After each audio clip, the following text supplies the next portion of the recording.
West Newbury meeting of the Board of Selectmen, February 3rd, 2020. This meeting is being broadcast on local cable TV and recorded for rebroadcast on the local cable channels and on the internet. The town election is May 4th. Nomination papers... May 4th. Nomination papers for election to town offices on that date are available in the town clerk's office. Deadline to request nomination papers is March 11th. There are continued to be openings for committee appointments for the town that can be seen on the town website, and including we are looking for an interim appointment until the next town election for the Parks and Recreation Commission.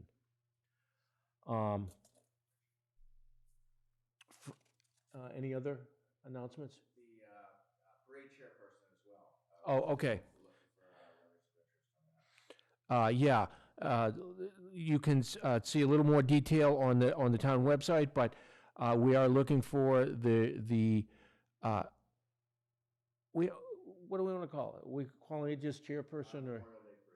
Okay, Memorial Day Parade chairperson. And again, more details on the town website.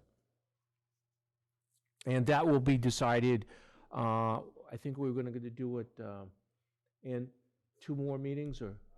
We had it for 1 more meeting. Okay, 1 more meeting, okay, okay.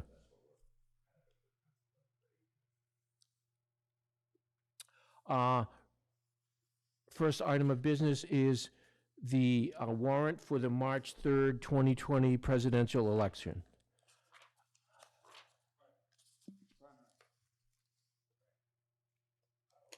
Oh, primary election, okay, okay. Sorry.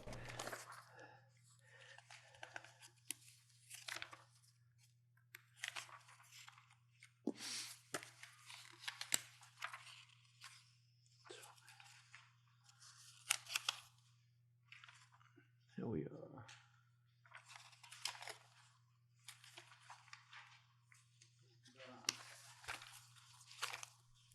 I'm looking for it.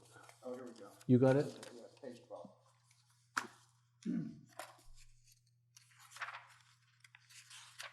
Okay. So I guess I need to make a motion to accept this?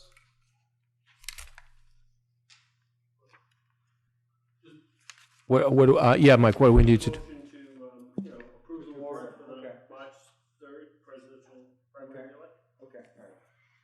All right. So I move that we approve the warrant we're looking at for the March 3rd, 2020 presidential primary election. Second. All in favor? Aye. Aye. This will be posted in 5 places: Town Hall, 1910 building, the GR Memorial Library, Post Office, and Laurel Branch.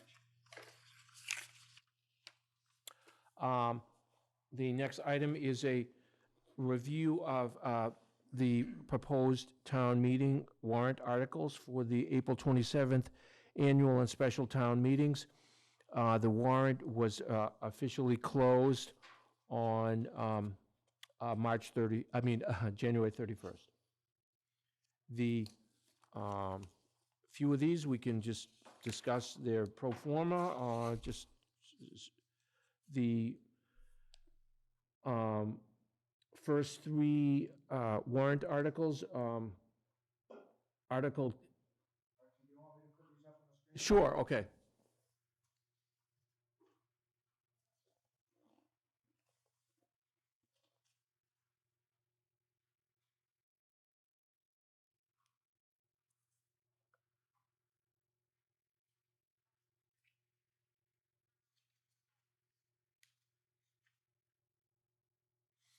The first article is basically to approve the upcoming, right, exactly, upcoming town election. The Article 2 will be to hear reports from town boards and committees. And Article 3 is the main operating budget of the town. Article 4 is anyone can vote on instructions that they might like to give to the Board of Water Commissioners for the upcoming fiscal year. Article 5 will be the annual budget for the water department. I don't think we have those numbers yet, do we, Angus? Nope, they're actively working on that. Okay. So, Article 6 is one to see if the town will raise and appropriate transfer available funds, a certain amount from, I assume from free cash to perhaps reduce the fiscal 2021 tax rate. Do you want to say anything about that, Angus? Sure, yeah, the last 4 or 5 years, the town has taken up this article in the fall, and so I suggested this as a placeholder for the spring. There's no downside to doing it in the fall, other than that it's a smaller attendance, and it often seems to be, or can be perceived as an afterthought. If we go into this budget season knowing that we're gonna need to transfer free cash to get to the tax rate that the board has set, then there might be a benefit to deal with that on the same meeting agenda, and that way it's everyone's aware that the budget relies on some transfer of free cash.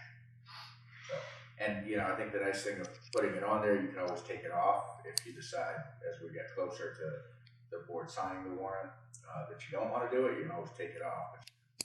Put it on. And for people that are listening at home, what you may notice is sometimes you might say, like, why is my tax bill on the first and second quarters slightly higher than the third and fourth quarters? And that in the recent past has been the reason is that we've voted some free cash to actually lower the final tax rate for the year. Article 7 is, and these numbers may change, but these are what we have at the moment, to see if the town will raise and appropriate the sum of $68,750 for the pension stabilization liability fund. And this is what the town is putting aside in addition to its regular contribution to the Essex County Retirement Board. There is an unfunded pension liability for future payouts to retired town employees, and this is trying to address that unfunded liability. The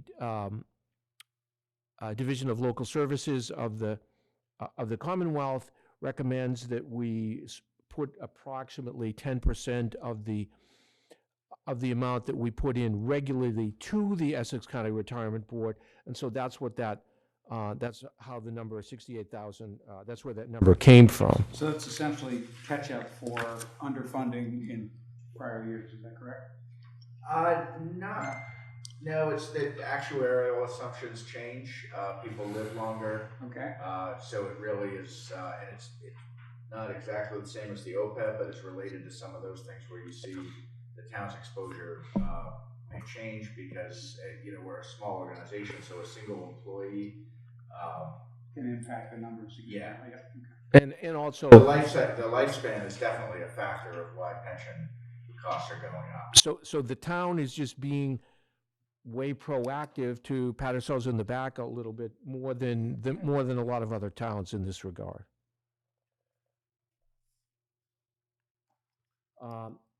Article 8, to see if the town will vote to raise and appropriate a certain amount for the OPEB stabilization fund, and we haven't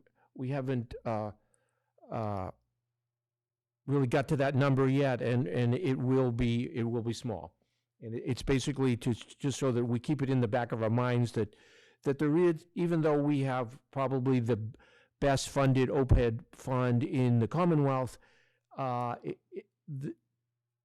it still needs to be funded periodically. So that's enough about that. And I did correspond with Linda Bornval in terms of what we might do, and there's a couple of different options, so I can put those into a future packet and you can decide how you want to do that. But you're right, it would expect it to be a modest number. Up until the most recent actuarial evaluation, we had been in the black, which is we were the only municipality in the entire Commonwealth that had a fully funded OPEB obligation. And this more recent one, it's down a little bit, so there is a unfunded liability on OPEB. And it in this case, it was not due to additional employees and stuff. In fact, there's fewer employees. It was because they kind of changed the rules on the evaluation of how they come up with the annual liability, and they actually just changed their way of looking at things. We got a different contractor, probably a much more conservative one than we've had in the past, and that's really the only reason. That nothing happened town-wise. It was sort of the rules changed in the middle of the game.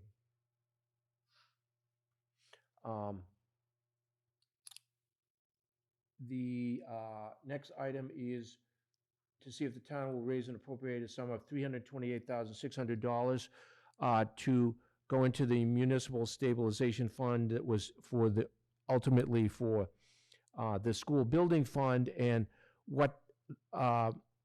where that number comes from is that's the amount of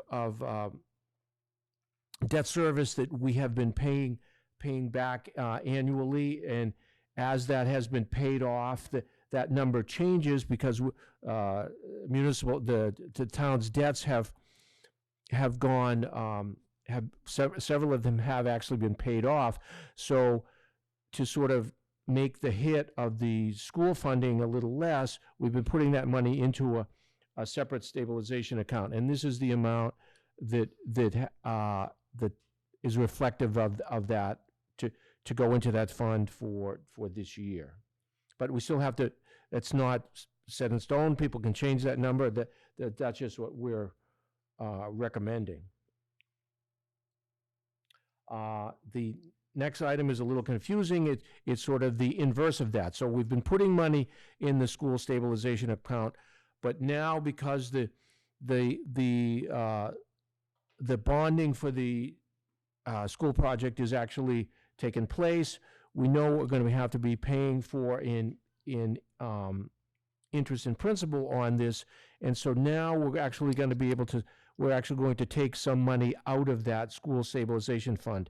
And because it's only a half a year of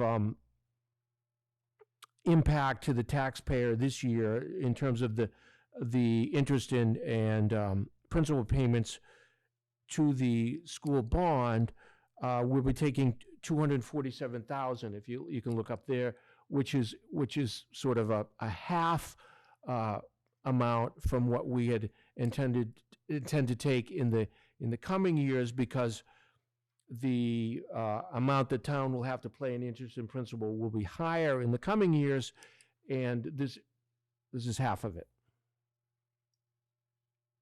So a little confusing. We're going to add some in and take some out. This model really, walks you through it. That base year, each subsequent year, as debt has been paid off, the town has taken the difference between that year's debt service and the base year, which is the second column, and put this into stabilization. So this column is appropriations into stabilization, and the gross balance projected of that account, which coming out of this year is projected to be at about $1.9 million. And then FY21, because that'll be the first year that we see an impact on the taxes for the school override, that will be the first year that we would start to draw down that fund. So for an earlier version of this model had a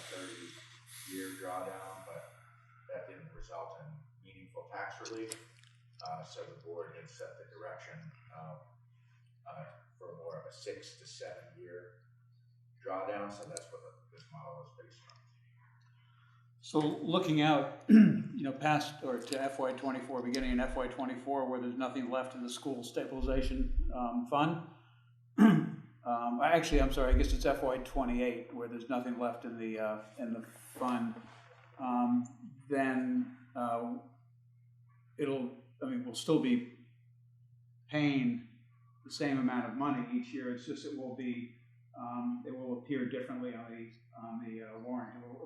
The article funding that will be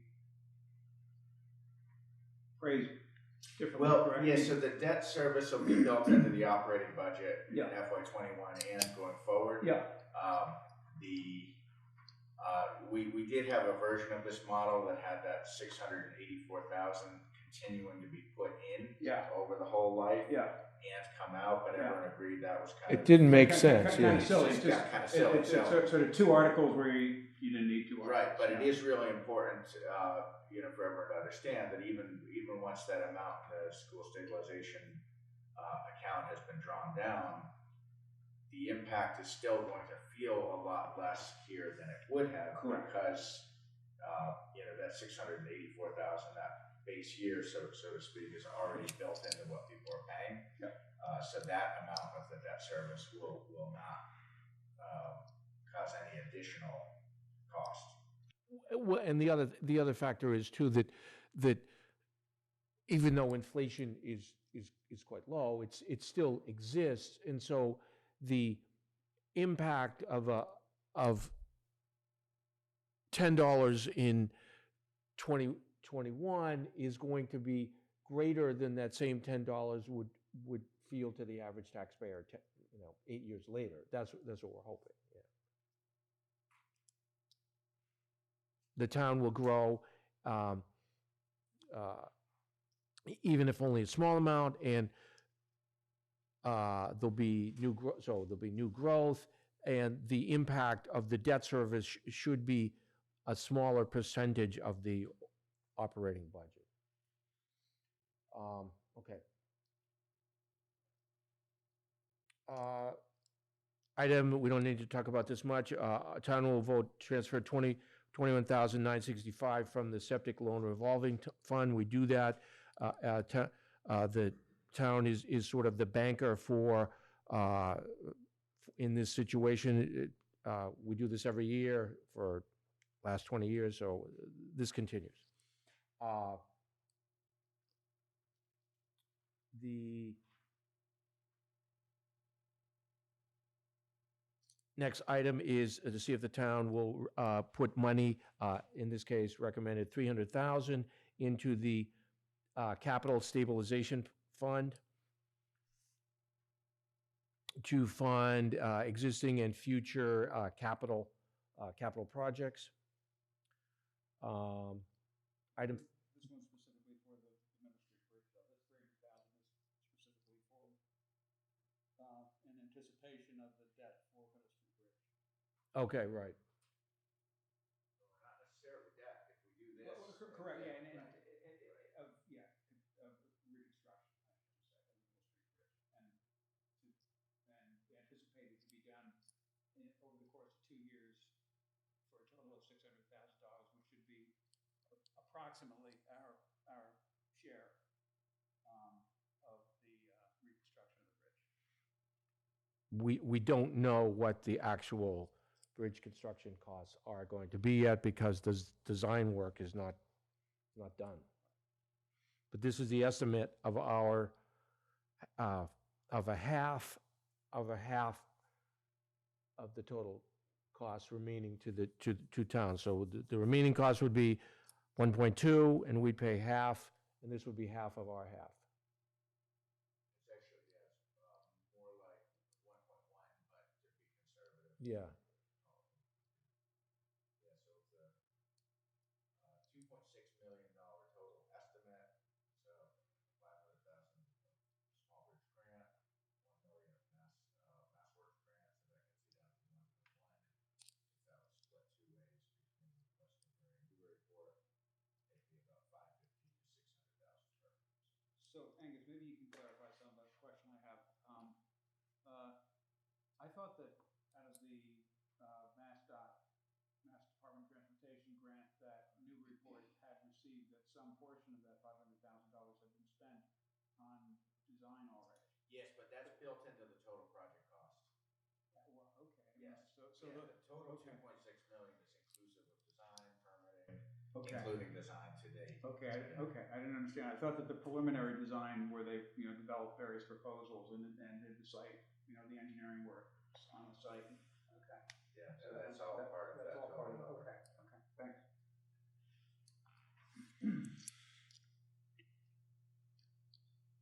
Article 13, the town, to see if the town will allocate the, how the Community Preservation Fund revenues are divided among the administrative expenses, the community housing part, the historic part, and the open space and recreation part, and the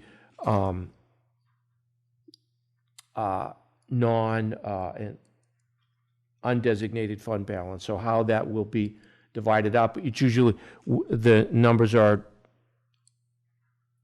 voted on early and then before the money actually comes in, but then, so I don't know why we do vote it before the money actually comes in, but we do for some reason. Do you know why we do that, Mike? Why do we do it before we actually have the money? Because the statute, that's how they set it out.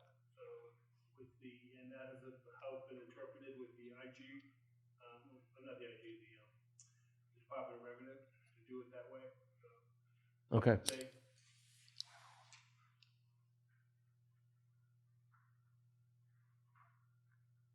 Okay.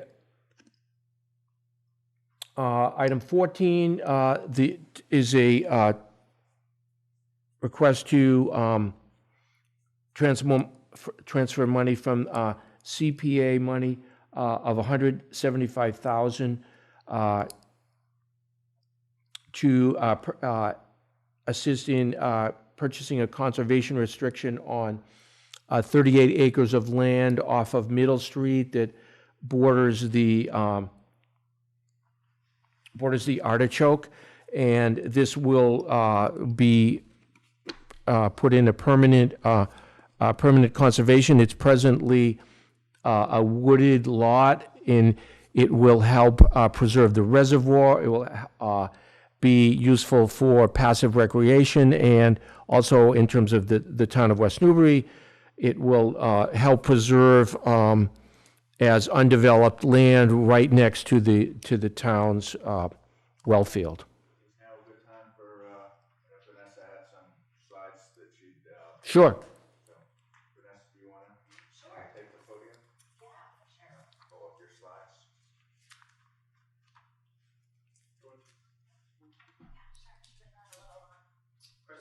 Press the button and it'll turn green. That says, Right, Vanessa, right here. Can you hear me? it's actually for people back home. Understood. I'm Vanessa Johnson Hall with Essex County Greenbelt Association. We're super excited to be plowing ahead with this amazing conservation project, 38 acres on the Artichoke River and Reservoir. It's, as you can see from these maps, it's kind of a keystone parcel linking protected land, starting with the town's Withers Conservation Area. That's a strip of land that the town owns that connects to Middle Street. So there's a potential to put a trail in through the Artichoke River Woods property, which happens to be adjacent to the Parsons Woods Homeowners Association land, which I believe the town holds a conservation easement on. And then just north of the Artichoke River Woods property, where you see the hash mark lines, that is a permanent easement that the town holds on Society of St. John the Evangelist land for the towns of West Newbury's water wells.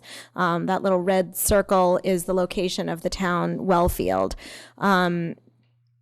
the zoom in there just kind of shows you the layout of the property, the proximity to the Artichoke River. It's kind of a high plateau with some wetlands on the west side that all ultimately drain into the Artichoke Reservoir. That high plateau affords gorgeous views of the reservoir and river. And if you go on to the next set of slides, I think I have some photos there that show you what the views are like on this property. I also want to point out that this is looking across the reservoir on the Newburyport side, so that's what could potentially happen on this piece if it's not permanently preserved. We are in the process of getting the property under agreement for $985,000, and that will be funded in a two-part transaction among hopefully 4 partners. It'll be a purchase of a conservation restriction proposed between the town of West Newbury, the city of Newburyport, and the Department of Conservation and Recreation. All of those funding sources are currently pending. And the purchase of the restricted fee simple interest by Essex County Greenbelt. That means that Greenbelt ultimately would be responsible for owning and managing the land in perpetuity for conservation and for passive public recreational purposes. Let's see, if you scroll down, I think there are a couple more resource maps on there, a few more photos, gorgeous stone walls, old cedar trees from when it was an open pasture land. Again, views of the reservoir. These maps coming up just show its value for drinking water supply. A good chunk of the property is DEP Zone A and B for the Artichoke Reservoir, which is a drinking water source for Newburyport, but also for West Newbury. And then it is a portion of it is also DEP Zone 2 for the drinking water supply wells that the town of West Newbury owns. It is also very important habitat. A huge portion of the property and kind of the bright green on top, that's land that has been mapped by UMass that is in the top 50% of lands in the state with the highest ecological integrity. So it's lands that are just in incredibly pristine condition, providing important habitat and connectivity. It's really important for its wetlands intact wetlands as well, and the habitat that affords as well. So it's just beautiful property. It kind of hits on all the reasons why you want to preserve a piece of land, both for its habitat value, public drinking water, and for its ability to be a beautiful trail connection and destination in and of itself. The budget's on the last page. That's an estimated budget right now. Somehow we'll be coming up with $985,000 for the purchase price between the purchase of the conservation restriction and funds that Greenbelt will raise. Greenbelt has already committed to whatever funding will be necessary to open the property to the public, as well as all the transactional costs. So as with a lot of these transactions, Greenbelt will maintain site control and facilitate the whole conservation real estate portion until the project is completed. A big chunk of funding is a drinking water supply grant that has been applied for by the city of Newburyport.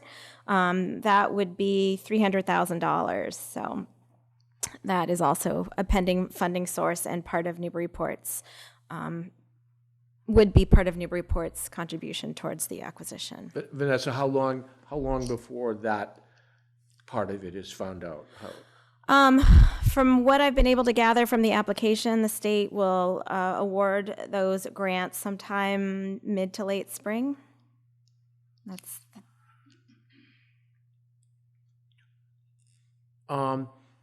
Tell us a little bit about how instead of two governmental and non-governmental bodies, now we have four of them together. So how do you see, not necessarily governance, but organization in that sense? If the who's going to really be in charge? I guess that's sort of my question. Yes, no, that's a good question. I can't answer for any entity that's going to be part of the conservation restriction, if that's what you're asking, who's going to be in charge of monitoring the conservation restriction. My understanding is that the state would take the lead, DCR would take the lead on drafting the conservation restriction. It would probably be based on their template, which is very similar to the state's model template conservation restriction. And then there would probably be agreement similar to how there is with the Brown Spring Farm APR that's co-held between Greenbelt and the town. And we have an agreement where Greenbelt is the entity that's primarily responsible for stewardship and monitoring and answering landowner questions and all that. I imagine there'll be a similar agreement between Newburyport, West Newbury, and DCR. DCR has a stewardship staff and a stewardship department, so it might be appropriate for them to be the lead on that, but I can't speak for DCR. I guess, I just wondered, like, is there a hierarchy? Because, say, something that might be done, I'm not saying anything's being done there, but just theoretically, that something was done there that would positively affect, the artichoke and positively affect the water for Newburyport, but might negatively affect the West Newbury's well field. I'm not saying there is, but just theoretically, I just wondered how, with 4 different sets of people being involved, how, I think it's important that we have a way that can be, adjudicated. That's all. Sure. Well, the conservation restriction whatever happens on the property has to be allowed under the conservation restriction. So that will sort of determine what In the uses will beginning, be. yeah. No, forever. Yeah. That will determine what. But that's what I mean. We set the rules up in the beginning. Yes. Yes. Yeah. And for what it's worth, in the state drinking water supply grant, which is administered by the drinking water program at the Department of Environmental Protection, they see passive recreation as being quite compatible with protecting drinking water supplies. So for that state grant, you actually get extra points for allowing non-motorized recreation on the property. So that everything that all of the conservation values we want to protect on this property are compatible. Okay. So in whatever documents end up being signed in the end, there'll be specific provision, though, for allowing trails. Yes.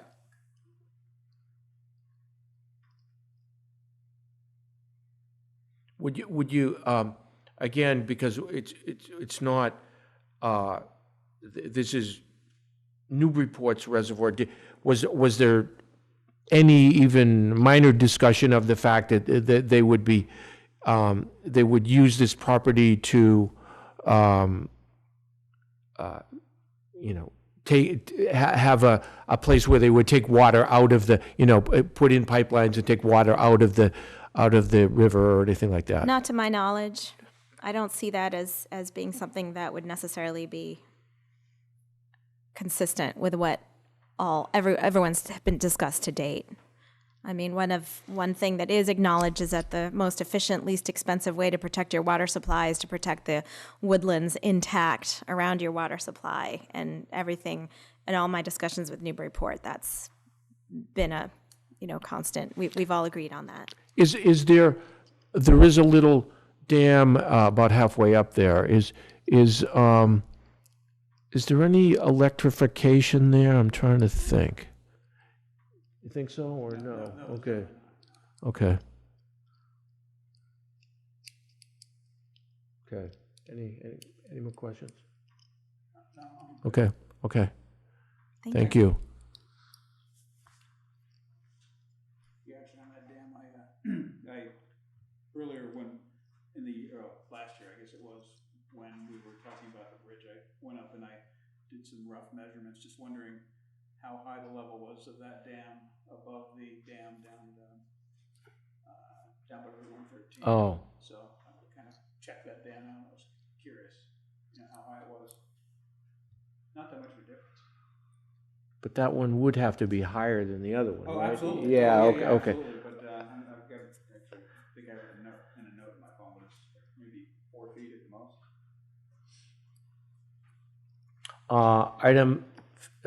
Potential Article 15 is a CPC item for potential improvements to the Page School playground. Angus, can you talk about that just a bit? Do you think that will come to pass on this round or no? You never know. It'll be up to the CPC. They did vote at their January 16th meeting to approve the letter of eligibility. So it is determined to be an eligible project, which wasn't really in doubt, but at least procedurally that's done. In terms of the substance of the proposal, I think there's a lot of support for what we're trying to get done with this. It's going to be a question of budget and how much funding does the committee see as appropriate given the other needs of the town, both known and unknown. So their consideration will continue at their next regularly scheduled meeting, Thursday, February 20th at 7:30. And the marching orders we were given were to look at how the budget could be reduced without compromising the quality of what we're trying to do. And so we gave some direction to the designer. And again, this is, we don't have anyone officially under contract. This is someone that's offered some conceptual designs, but the basic direction that was given was to reduce the overall project footprint. They had budgeted based on the entire roughly 9,000 square foot area having that poured in place surface, and their conceptual drawing, their initial one had also shown a swing set toward the rear. Well, we already have a swing set, so basically we gave them direction to trim that by about 20 to 25%.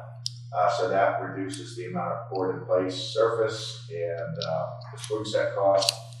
And the other item that had come out of discussions with the principal was the height of the kind of tower feature, and they were able to reduce that, which had a more modest cost savings. So we just got that updated drawings today. I shipped them around to the principal and Wayne and the resident kind of lead organizer, so I'm getting input back on that. But long story short, we'll have an updated proposal to the CPC about a week prior to that meeting on February 20th, so that'll reduce the requested amount. And as you saw, they did request we put a placeholder on the warrant. If they propose, if the CPC favorably recommends it at whatever amount, that would remain on the warrant. If they don't, it would come off the warrant. Okay. John, I know you're here for the, unfortunately, it's the very last one, so can we? Which is arbitrary. Yeah, I know. Can we make a move to change the order of things here? Second that. Fine. So He wants to stay for long. Really good stuff, John. You might, even if we do, you might want to just hang out and listen. This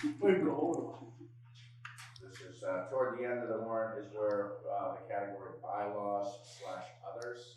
So that's where this one fit, and so it's number 29. So John, do you want to come on up? Sure. I got a couple here. Is this one gone? You want me to? I can just read you my rationale on the article request form, and that I have one amendment to that. I believe I said the cost was going to be minimal. I believe there's no cost. Once the town votes on it, you're transferring care, custody, and control of the land from the Board of Selectmen to the Concom. And what I'm told is you can file a certified letter certifying that vote and just put it somewhere. So it's that easy. So what I said was the entire town will benefit from ecological benefits and passive recreation opportunities of preserving this stunning parcel. A 2016 survey by the Open Space Committee showed residents overwhelmingly want to preserve the town's rural character and historical heritage. Open space serves that goal and blunts development pressure that we see now all over town and in other communities. According to Mass Audubon, the state lost 13 acres of fields and forests a day to development between 2005 and 2013. I looked for more recent numbers and I couldn't find them, but certainly would be in that ballpark. I think at one point it was something like 40 acres a day, and then it is drops. There was a bunch of numbers that Mass Audubon had, but the 13 acres a day seemed to be the most reliable. Conservation protects water assets in the parcel and adjacent to it, and I believe in your packet you should have a letter signed by Bob James, Chair of the Water Department, in support of this measure. Open space is also key to reducing erosion, combating the harmful effects of climate change, and boosting our ecological resiliency. The parcel is presently crisscrossed by a trail system that connects with Groveland and provides uninterrupted open space corridors for maintaining habitat and wildlife diversity. Preservation would help extend and protect the trail system on a regional basis. And finally, preservation would also rule out potential development made more attractive by the close proximity to all the construction going on at Pentucket Regional high and middle schools. And that's basically the rationale for coming up with this article. So if I can answer any questions, I'd be happy to. Yeah, I tried to find the, when there was a, quite a while ago, that this was the Craven property, and Right. and I tried to find the town meeting votes on there was a plan for quite a while ago to put in low-income housing, subsidized housing in that area, and that plan kind of failed miserably. But I guess my thought is, and the town paid, I did find out we paid $175,000 for it. That was in 2001. I don't know. I'm just throwing this question out. Is there any land in there that we, because it wasn't, it was purchased with the intent that maybe it would be useful for housing, and now are we changing what we said, what the voters initially said what we wanted to do with it? Because it was initially purchased for general municipal purposes, and now we're putting the entire parcel in permanent restriction. I don't know how I feel. I'm just thinking it through. Yeah. That's fair. It's not permanent. If the town wishes to reverse it with a 2/3 vote of town meeting and 2/3 votes of the legislature, the Article 97 protection can be removed. You have to put other land into Article 97 protection, but to make up for what you'd be taking out. But it's not permanent. I don't think you would really call it like a permanent conservation. Well, it is pretty hard to change it. We'd have to get the legislature involved and stuff. Yeah. Right. Well, we have our legislators, and if there was a purpose that the town had for it, I think the town could make it happen. How difficult it would be, I can't project that really. Is there? I don't know enough about the property to speak too well. I asked Mike Otti about it today, and he seemed to think. I asked, are there going to be? Did he anticipate any other water department work in that area that would necessitate using the parcel? And he said no. He didn't think there was. You're talking Mike Otti. Yes. Yeah. He did not think that there was any further need for any additional structures or anything in that area. I just, and it's kind of not connected really, except for a narrow spot to any roads. There's a little connection to Main Street, but not very much. Mm-hmm. Is there any part of the parcel that that maybe we should leave alone and protect, 2/3 of it or something. I'm just throwing that out. I don't know. The only thing I researched was the water department easements and whether the water department should have care, custody, and control of those easements. But in consulting an attorney who Vanessa told me about on Article 97, those easements would supersede. They would be enforced no matter what. So we really didn't have to sort of pull that land out and say, well, we're just going to put the rest of it in Article 97 protection. So, but to answer your question, are there parts of it? I mean, I've hiked it. It's pretty hilly in spots. It's beautiful. I can't see any other part of it that we would exclude from this protection. So do the water department easements, I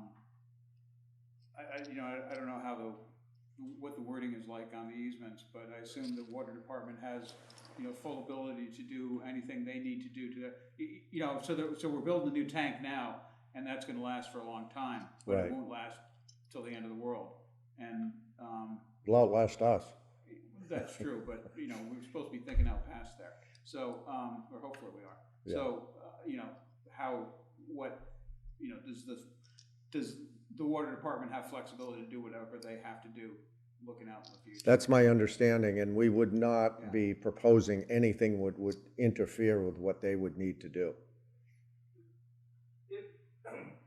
John, it's more complicated than that, because the water department doesn't have an easement. There's no such thing as the town having an easement over its own property. Yeah. That's the language that Mike used. I know, but Mike's, that's what he's thinking, but it's not an easement. And so there would have to be some thought as to how you would carve that up, because obviously the land that would be necessary for the water department to maintain its thing, it would be separate and apart. And the other thing is that the town owns the land, and really nothing, you already own the land. I understand, like, the property, that we talked about before, which is private property, which could turn into some development. But if someone, wanted to have a proposal up there that, like the housing one, they would want to go to town meeting to do it, and, so if the town's desire is, that, to keep it as open space, then they would just vote it down. You don't really need to do it. Right. And I guess the one thing that I'm a little concerned about is that, we might, you don't know what's gonna happen in 100 years. And what could be the best for the town. And now the town owns it, they control it, and so I mean, it should be, it is being preserved right now. Let me address your first question about the water department land. I had originally written the warrant article and said excluding the land where they have a line up from 113 up to Hilltop Circle, and I believe there's one maybe that comes up Break Hill. I think there were 2 lines to the, so we can exclude those, but what I was told by Attorney Kathleen O'Donnell is that you really don't need to do that, that their rights are, whatever rights they have now would be preserved under this. Not automatically, you can't. Yeah. The second point is, I thought of that too. The town owns it. Nothing's going to happen to it for the foreseeable future. I just think protecting it is a good idea. If any parcels adjacent to it came up, and say Greenbelt wanted them, or the trustees of the reservation, I don't think they would move on a parcel that was next to unprotected land. So that's an additional potential benefit to doing this. And the climate change issue, it's just so much better to have plants and trees and animals than pavement and houses, and maybe that would happen into perpetuity if it was town-owned land. I mean, if it just stayed unprotected town-owned land. I just think this is a good extra measure of protection.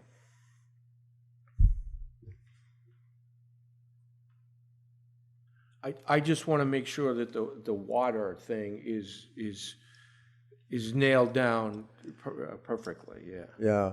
I mean, the only thing I would say is Mike was very supportive of this, as were the 3 water commissioners, and I think they, more than anybody, would want to make sure that it was protected. So, I mean, I'll leave it there. Yeah, I've spent a bit of time up there, and there's pretty difficult access, and I have trouble seeing it being used. I mean, it was proposed for the affordable housing development, or what would have been partially affordable housing back 17, 18 years ago, and that was, I think, going to carve pretty deeply into a hillside with I think there was even a switchback on the road, if I remember right. I can't remember. Yeah, there would have been a pretty good climb. It's a pretty good hill, which is why the water tank's up there. And, right, yeah, exactly. Yeah, it used to be a ski toe, and that's why the water tank is there, is because it's maybe it's the highest point in town or the second highest point in town, one or the other. But yeah, I have trouble envisioning anything else the town would want to do with it. Sort of along what you were, I mean, counter to what you were saying. I mean, there has to be. The town has to vote. Yeah. Yeah. Well, I think I was more saying when you were speculating that we don't know what the town might want to do with it. I can't imagine that the town would want to do, because the approach is going to be really steep. So.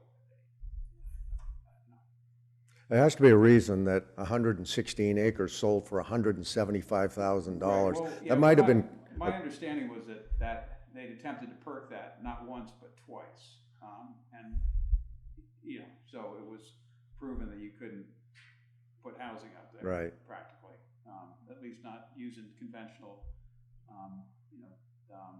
in-ground septic. That's right. Yeah, John, because you Well, live. 3 houses on Rake Hill were the only perks that they could get. is what Okay. I was told. And Okay. it was supposed to be going all the way up there with the houses. Yeah. And that stopped. Yeah. Oh, so it just never worked going up? Oh. That was 3. So, John, I never, I can't imagine anything that there's certainly nothing on the town's radar that they're planning to do with this. And I can't see it being, the town selling it off to make house lots either. I just don't see that happening. Yeah. You're concerned about that, though, obviously. I just think, extra layer of protection is a good thing, and seeing it preserved into perpetuity or until such time as the town and the legislature see fit to do something differently, that it's a good thing to take. I am chairman of the Open Space Committee, so I feel sort of passionate about protecting land in town. We're seeing what's happening down on Coffin Street, all the rumors about development there, and we've seen development in other parts of town, and I think people like seeing the open space. But I see your point too. But maybe just let the town vote on it and see what they say. I don't have a problem with that at all. No, It's a 2/3 vote. I just don't want to, sometimes, I guess, let's not create a problem that we don't have, too. Yeah. That's all I was thinking, Yeah. too, yeah. Because I don't see it being, but I'm not opposed to it if we can protect all the necessary work that even in the future, that anyone needs to do with the water tanks. I have no problem with it. Mm-hmm. So, Mike, how do you envision things would have to be done to Yeah. the water department's interest for something that might happen in the future that we know that we can't even speculate on at this point in time? Would it have to be surveyed and a second lot created? Well, no, because for now, there is a plan that was voted on by town meeting assigning, the, portion of that property to the care, custody, control of the water department. Okay, and so, while it doesn't have an easement. Was that the entire parcel? Or- No. Oh, just the, It okay. was a plan that was prepared, it designates out where the new tank was gonna go. Okay. Includes where the old tank was. And. And the corridor, right? And a corridor, not so much the corridor to Main Street, but actually the road. That's what I mean, the corridor to Hilltop Circle. Yeah. That's a little bit different because actually, half of that property, well,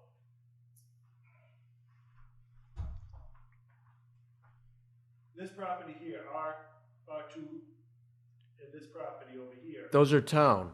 Those are town-owned, but they're owned by those are protected properties, governed by the Conservation Commission, because these were part of the Hilltop development. So R28, R27 were, and that goes all around here, we're all part of Hilltop. That's part of the Conservation Commission. Does R27 actually have any front? It looks like it comes to, the apex of a triangle there. Is there actually zero frontage there at R27 or? Yeah, it doesn't have any front. No. And then it continues all the way around. Okay, so that's all part of the conservation land right now, right? That was part of the development of Hilltop Circle.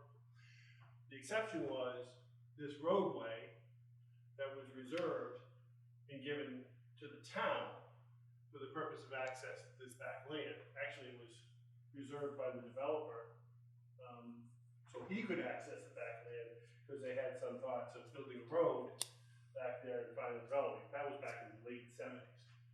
And so what we did was we created a corridor and an area in here that was dedicated to the water department. So what you would need to do is in the vote, accept out from any of this protection that particular previous vote and the map and the area you can describe it. So it wouldn't be necessarily an easement, but it would be basically you just carve it out from any vote that you would have. Now, one of the questions you have is that that settles everything for right now. But 100 years from now, if we have to build, as you said, another water tank, would we have to have some other land that would be, and then you'd have to maybe take a look at it then. So we have already done that at a private town meeting to dedicate that portion to the water department. It is a plan, not of record, but of record in the sense that it's part of the town meeting code. So Mike, the water tower existed before the town bought the Craven property, so how did that work? The town owned an easement at that point, where you can see where it is right now. They own this. They own that. Okay, And then, Which connects to Main Street. which connects to Main Street, that's where they had, wires, the telephone poles, Yeah. and they had pipeline. okay, so that's, So they had gotten that, They're not poles going up. There's not power going well, up. they're not anything anymore, but they used to Yeah. be. Oh, really? Okay. There's no work. Yeah. Or maybe Okay. they were the I've poles actually for looked the- at that for Maybe the another poles for the purpose. ski tow. they did Yeah. that. Yeah. It could be. Yeah. Yeah. okay. But that's Yeah. what they did for the old house. Yeah. What we've done is we've expanded that. Yeah. They still have to have access to that land because that's where the pipe is. Right, They, right. need to. So John, would you be willing to change your thing to give an area on, right on the top with the corridor to not include that part? Sure. I mean, that's common sense. I want the water department to have everything they need. It's just a question of how we would we have to rewrite the warrant article? Not the warrant article, the motion. Okay. The warrant article is, You mean the motion made at town meeting? So would that require a survey done to define? We've already done, there's already been. But maybe, do we want to make it slightly bigger than it is existing now? In case we need a third tank or something or Well, other, yeah. I just don't know. I mean, that's, that's the logical place to put a tank, because that's where we have one now. So I just don't know in the future what, Yeah, so that's the problem. is the space that's there currently sufficient if some additional work needs to be done for the water department's needs? Because that's like, most basic infrastructure there is, and so we need to cover for that. But I Even in the future, we're going to need water. Right, that's right. That's rumor has it, we're gonna continue to be water-based. Yeah. So, I mean, again, there's no real urgency with this. Yeah. Maybe I can work with you on just how we would word the motion. Oh, you would definitely. Yeah. Yeah, we're glad to get yeah. Okay. That would make a lot of sense. Okay. All right. Thanks, Sean. Okay, thank you, Okay. guys. You can stay for the rest. You can stay for the rest. I thought you'd be watching the caucus. I'll be watching that too. See you, John. Okay, where were we at? Yeah, we were on, we had just got to 16. Okay. Okay, to see if the town will vote to transfer from CPC funds, Historic Resources Reserve, the sum of approximately 80,000, I believe, or something so like that, or? This one is, I talked to our financial advisor and bond counsel again today. There's assumptions that need to be made. As you know, we issued short-term borrowing, the bands for the water projects for the 1.1 million. And the idea is to combine that with the 1.25 million for the Soldiers Sailors building into a larger bond issue. But we don't want to issue that long-term debt until we're really ready to go on the Soldiers and Sailors. So by July 17th of this year, when the bans expire, we will have to have either issued long-term debt, or we have the option to issue more bans and just, roll that forward for 6 months, for a year. It's totally up to us. And if in the meantime we're ready to go with the Soldiers and Sailors and we want to award a construction contract, we could do that with bans and then combine it. Or so there's a bunch of different borrowing scenarios, any one of which could make sense depending on how quickly things progress with design, with Soldiers and Sailors, when we go out to bid, when we feel we're ready that we want to award a contract on that. And there's also, of course, variables in terms of interest rates and what might be advantageous. So we have, those are all. So, okay, so the ban, excuse me, comes due in July. So if we haven't borrowed the money at that point, excuse me, what happens? Well, we're going to need to either do permanent financing or more bans. More bans, okay. Which, the permanent financing obviously is greater cost, soft cost to do that, which is the whole idea of combining them. Right. You also get more interest on the market by having a larger bond issue. 1.1 is seen as very, very small. So would the second ban pay off the first one? Exactly. Oh, okay. Because I'm wondering how, at some point, we actually have to start paying it, yeah. Yes, right. So I have a borrowing model that Hilltop put together. They sent it to me late last week. I had a conference call with them today. There were one or two glitches with it. It was showing level principal instead of level debt, which I favor level debt. We talked about that last time. So they're going to retool that, and they're also going to build in an alternate scenario, because the one they sent me presumed that we were gonna close permanent financing by July 17th, and I told them that might happen, but it very well might not happen. And so we wanna make sure we have an option to do something other than that if we don't feel we're ready to do that with the Soldiers and Sailors building.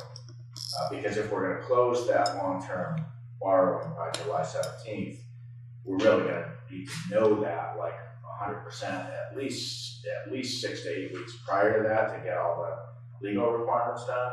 And I just don't know, maybe Mike, this might be a good time for you to brief the board on your meeting last week with the project architect and the timeline that we're working with there. Well, last week I met with the chosen architect, and we're negotiating the contract. We had a good meeting, went through a number of different issues that we were dealing with, and so she's coming back to me with a schedule of a kind of a breakdown of all the different costs that they anticipate. Right now, our timeline is pretty much as it's set forth. I mean, we're close, we're a little bit behind. So the idea is we hopefully will be, he's looking actually to try to get construction in after what you call the summer season, because obviously what happens in the summer is there's a lot of pressure to get town projects done because of school, or get it done, so and that since we don't have that pressure, we're looking for more of a fall commencement of construction. That's what, and hopefully putting that out there as the bid process would make us more attractive, because we won't have that type of pressure on it. In the meanwhile, we're trying to undertake as much action as we can prior to that. So I talked to Wayne, and there's a little bit of remediation with regard to floor tiles. We have to take care of and demo that. So we said, well, that's not a construction item. Let's start the process. Let's get that done. So we're ahead of the game. So he's working on that right now. We're going to start. Oh, that's good. Yeah. Even before. So we're going to do as much of that as we can. So the idea is by July 17th, I don't think we'll have a bid yet. Probably looking more in August as the time for when the bids will be open. Oh, it's different than we talked about it 4 months ago. I know. But the idea is that to get working, right away after that, and right into the fall, and hopefully get things. Mike, what about is there any site work that could be done by town employees or anything, or is anything like that could be done sort of off the budget, sort of? Once they get it working on the building, it's gonna kind of tear up the site. So Yeah, I guess okay. Yeah, and that's like the last thing. No, but I didn't know if there needed to be new. Does it need a new water supply, or is there any like trenching or anything like that needs done? There might be that. One of the questions comes up is, do we sprinkle the building? I think that she said we don't have to, but there was a consensus that might be a good thing to do. If that's the case, we'd have to put in a new water line, a separate water I line. don't believe that was part of the budget. No, that was definitely. That was not in the budget. I know that, Yeah, but she was. oh, you need a second line if you do that. Okay. it'd be separately serviced. So much usage. I mean, need so much water. Yeah. Yeah, the idea, yeah. So, but we don't have to do that. So.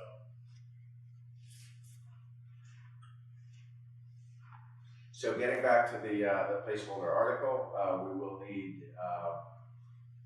we'll need to fill in that number, but unlike typically with debt service, you can budget down to a penny, but where the debt's not been issued, there's a couple of different scenarios. You could do ban, you could do the long-term financing. Even if you did the long-term financing, let's say you close that first half of July, you could structure the first principal payments not due till July of 2021. Or could we vote it in the fall too? if we need to. Can you vote that? Yeah. Yeah, I could.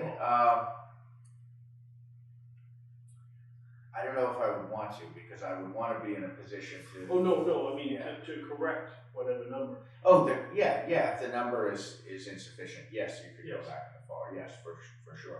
I mean, my goal would be to put in a conservative number, it would encumber those funds, so we don't wanna, go too high. I don't see why it's it's in the CPC. We're not taking out the whole thing. We're just taking out 1 year's worth. That's right. So I don't see why we just don't put a number in there. Yeah, we that- can put in the because 80,000, because it's.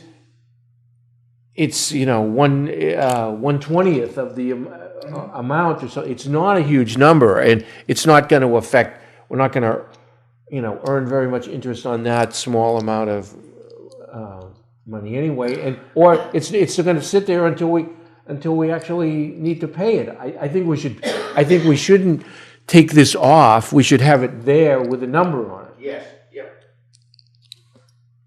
There's really no downside to No, I doing totally it. agree. Yeah, and this will get people used to seeing this, because there'll be something like this on the next 20 years Right. of town meetings. And once the permanent, financing is issued, then it would be certain for what's due in the coming fiscal year. Okay, next one.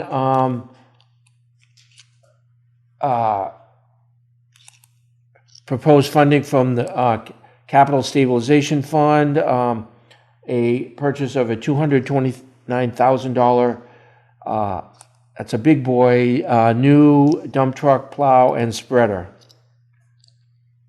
That's all I need to say about that. I can just speak briefly about the timing to expect for capital. They met last week. Rick was there, of course, as a member, and they have another meeting scheduled the 27th of this month, and again, I believe was it March 5th, correct? Did you go over this one, Yeah, Rick? we did, yeah. Is it reasonable, or? Yeah, no, I think it's reasonable. I mean, the current one, based on what Wayne said, the current, Actually, the 4th, March 4th. March, okay, yeah, so February 27th and March 4th, so they've kind of sketched out their process to review and make recommendations on the 3 proposed expenditures from capital stabilization for FY21, the first of which is the dump truck. So they'll do their review, make their recommendations, and under the town bylaw, in order for any appropriation to come out of stabilization, it would rely on a favorable recommendation from the CIP. So as being good selectmen, we always want to know what happens to the old guy. And we're gonna. Wayne was speculating that the old one might be of use to somebody, say, who, he used the example of somebody who plows for, say, the state under contract, where if their truck fails, apparently the frame has significant rust on it, the structural elements that have rust on them, and so it's conceivable that something might break and the truck would be out of service, period. His thoughts were that somebody Could just drive it into the ground. Basically, just drive it into the ground. Whereas for us, if we lose that truck, we lose a significant portion of our plowing capacity, and essentially then it dramatically influences, safety on the roads and impacts the operations of the DPW. So that's why it's important for us to not have a beater, but somebody else who's, one of 1,000 trucks for the state. If it's a beater, then as long as it's safe, it works for them. Okay. So yeah, Wayne seemed to think that there was value to it, although I don't know if it would be part of trade. I think that's what he suggested. No, I think he said not part of a trade for that reason. Okay, That I he couldn't didn't recall think how he he- didn't think okay. a dealer would want it Yeah. back, but someone else. Yeah, okay. He talked to me about it, and since the value would be, significant, more than $10,000. Yeah, It would fall under our disposal of surplus property. okay, Which would be a vote of this board to Which declare would be a vote of surplus. this board. okay. Yeah, vote to declare surplus and to authorize the method of disposition. Glenn wouldn't let me let that go by without bringing that up. So you have to vote on it no matter I know. Okay, Article 18, see if the town will transfer from in this case, from the capital stabilization fund, approximately 300,000 to replace the unimproved part of the fire alarm system at the Page School. This has been, I know this has been on the radar for quite some time. Even though the school was rehabbed and a lot of the fire alarm system was updated, a significant portion of it was not, even at the time of a lot of the Page School work. So we have known about this. Article 19, to see if the town will raise and appropriate approximately $40,000 to replace failing sections of the concrete flooring throughout the Page School. Again, something we've known about. Different sections have failed over the years. They are repaired as sort of on an as-needed basis, and this is again something that's not new. And this would be funded. Is this going to be a stabilization thing? It says it is. Yeah. Okay.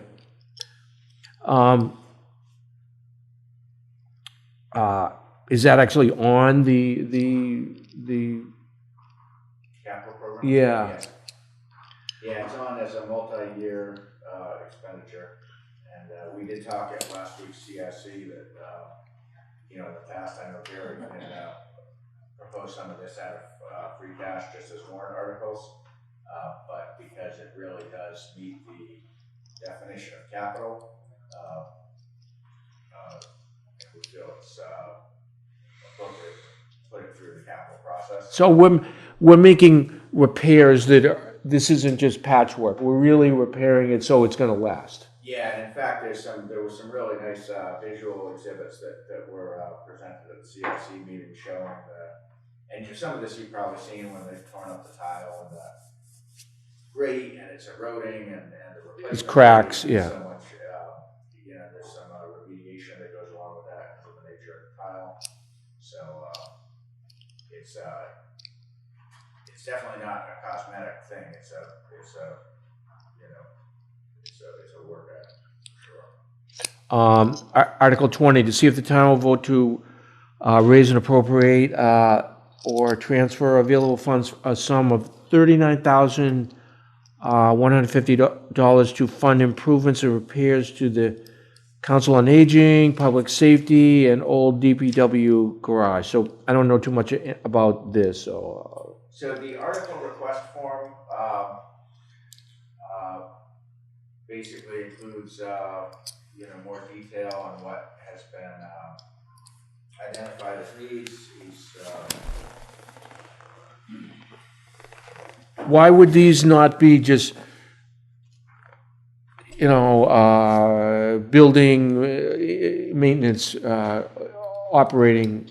It could be if the town building improvements line went up in terms of the operating budget. Because while this year there are some specific projects, next year there will be different specific projects. So you can increase the operating budget to absorb these types of projects. Right now it's not at a level that does support this work. So, that's something we've certainly the staff level talked about a lot over the years.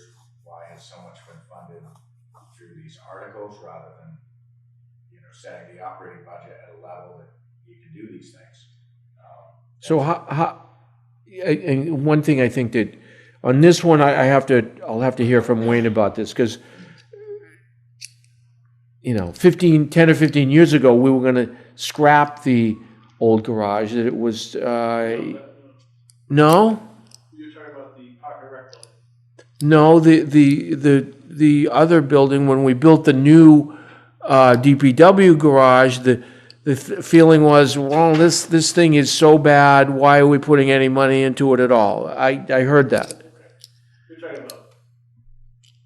So the old garage, you know, it wasn't suitable for the DPW, but it's a lot smaller than the current DPW garage, but the water department uses that. I mean, I believe that's the only department that's working out of it. And Right, but at the time I heard that it was so bad that we shouldn't be putting any money into it at all. And that was a long time ago. So maybe it wasn't as bad then. Yeah, well, or maybe they've limped along because it was better than no space True. for the water department. So I would like to hear more about the garage, that's all. Yeah. Yeah, I also would like to talk with Wayne about so there was notes about some of the exterior lights at the public safety complex. I just want to make sure that those aren't lights that have failed that were installed using Green Communities grant money, because that would obviously be concerning if they were failing. And I don't recall which lights specifically were replaced.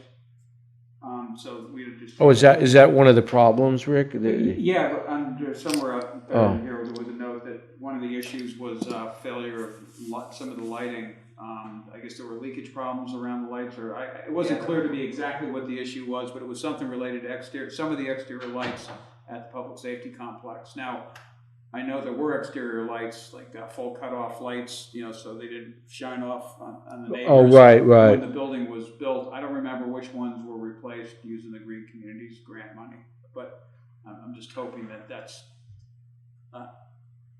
early failure of lights that we replaced. Because then we have to figure out. Would that be the fixtures or Yeah, I don't know, but I'll get Wayne lined up to come to hopefully the next meeting. yeah, okay, or I could even talk with them outside. Yeah, by all I mean, means, that's do that. maybe the easiest way. No, but I'm sorry, everyone should hear about it. Yeah, but yeah. I just to kind of dig to the bottom of it, I might try to meet with them and find the old grant material and figure out which lights we did replace, and then take a look at them and talk. Yeah, the narrative is referring to. Rick, wouldn't you be able to tell by actually what Don't know. if they're LED versus non-LED? Well, that would be one or indicator. Yeah. That would definitely be one indicator, because I'm sure they weren't. They weren't LED originally, in the beginning, and no. And everything we replaced was LED. They were probably mercury vapor ones. Right. I think the lighting Matt had failure is due for lighting design and water infiltration. So if there's something that isn't that old.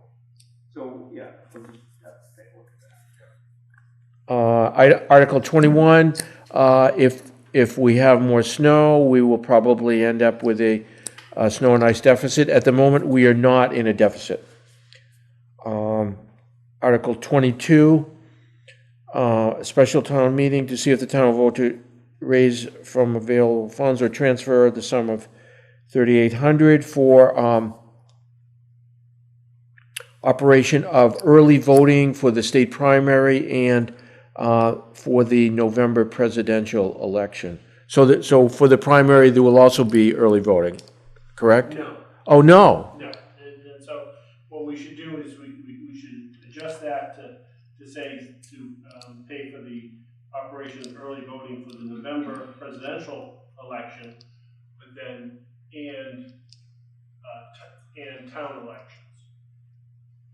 And the reason I did that is because they do have early voting for the presidential primary, which is going to take place between February 24th through February 28th. Well, that's what I said. That's what I just said. That's not the state primary, which is going to be September 1st. Oh, the state primary. Okay. This There's is. actually 4 elections this year. Yes. Yeah. Wow. 4 elections. Now, I don't have, I didn't budget for early voting in my budget now. So my expectation would be is that if we vote this at the special town meeting, I can use my registrar's budget now to pay for the early voting workers for March 3rd, but then I'm going to need some of that money to pay for the town election, because I would have used it up because I had for one election. So what I'd like that is to adjust that article to read, just to pay for operation of early voting for the November primary election and for, conduct of the town election. So Cover both. the state, around Labor Day election, Will not- no early voting on that. Right, Okay. and that'll be September 1st. But then there will be 2 weeks of early voting for November. So is it September 1st, so it's really early then? Okay, yeah. Yes, it is, I believe Labor Day is September 7th. Okay. It is, yeah. Before Labor Day, okay. Yeah. That's gonna throw people off. Yeah, Yeah. Can you do an absentee ballot for that? sure, Yeah. absolutely. And you can do an absentee ballot for any election. Okay. You're not gonna be present. You just have to make sure you get your absentee ballot application in a timely fashion. In this case, it would have to be prior to the Friday before. Thank you. And you can apply for it anytime. Article 23, don't know much about the plan. Can't speak to this. The police chief is requesting $19,000 to replace the portable radios for the cruisers. So I don't know much about that. The write-up in the packet is on page 57 of the articles. I did read that, Okay, I know, but I don't really know that they failing badly or just a little, or, I don't really know the story on that one. So let's, in terms of the review process, as you know, the FinCom takes a position on every article, as does the Board of Selectmen. So the chief would be presenting this to the FinCom when he's reviewing his proposed FY21 operating budget. You want me to, I can also schedule him to come before the board as well, and we'd be happy to talk about it in more detail. I don't know, do we need to hear about this one? What do you think, Rick? Well, guessing that at some point he's gonna. He'll be here in a couple of weeks anyway for executive session. Okay. We can have that. Okay. My only concern with that article is that it can be a little bit confusing, because it almost suggests you're replacing a cruiser. See, I was thinking, Yeah. is he gonna use all the cruiser, all the detail cruiser money to get a cheap cruiser? That's what I thought at first, yeah.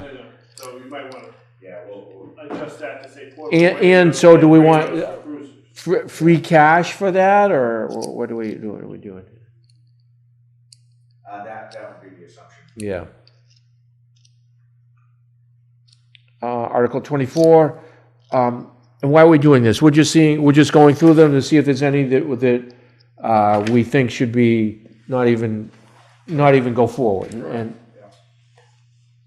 to see if the town will vote to raise or appropriate or transfer from available funds the sum of $4,000 for fire department emergency ice water rescue suits. The existing ones are, I guess, Apparently they leaked a little bit. yeah, getting worn out. The material isn't working.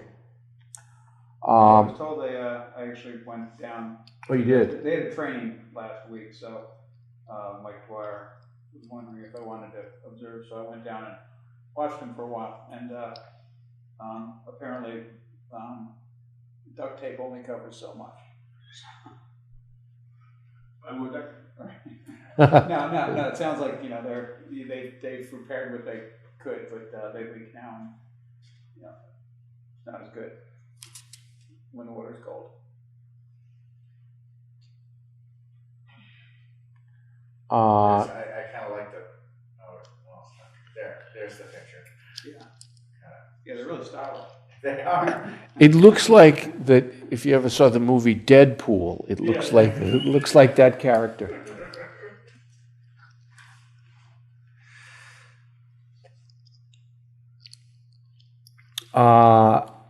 Article 25, to see if the town will vote to raise, appropriate, or transfer from available funds the sum of $7,500 for fire department emergency equipment, 2 20-inch dual power fans.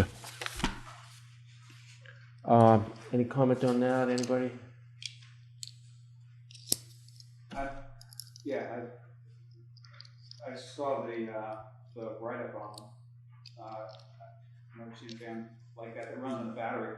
So, I mean, I was curious, you know, not stuff we're gonna answer here, but I'll talk with Mike. Just curious what kind of battery they use.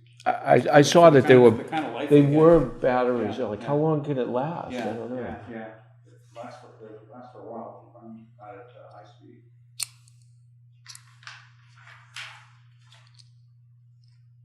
Article 26, 14,000 to replace 2 picnic tables and 2 benches at the Mill Pond dock area. This was a item that was suggested in the fall by the Bicentennial Committee as a thank you to the town and something to remember the bicentennial about. So that's what that is. And the existing benches do need to be replaced. And these will also be ADA compliant, which Correct. was a, you know, the current equipment is not. I might suggest, as I'm looking at it now, that we maybe not be so specific in the language as 2 picnic tables and 2 benches, because I think with the pricing we can do at least that. So maybe to make improvements, including picnic tables and benches, something so that within the appropriated funds.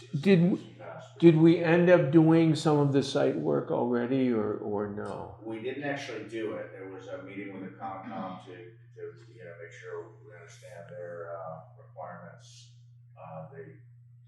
They said they're not going to require a stamped engineered plan, which is great. You know, try to keep the soft costs low on this one.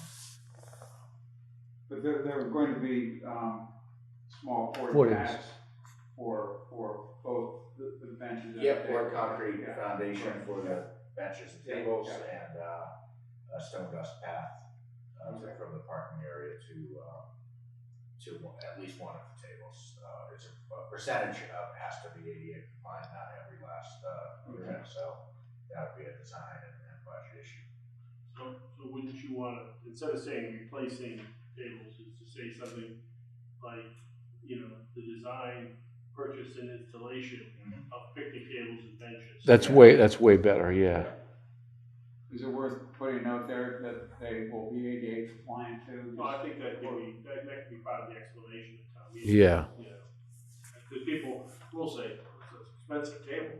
Right. You know. And that's, you know, the fact is that's the law, whether we say it or not. Yeah, So yeah. it's, But the idea too is that, you know, it's the design. Why is it so much? Yeah. And you know, and related costs, and you're talking about, you know, I think a large portion of the cost is actually the base and the, you know, stone dust and stuff like that. Yeah, the only reason why I suggested is, I guess, when something's in writing, personally, I'd like to see.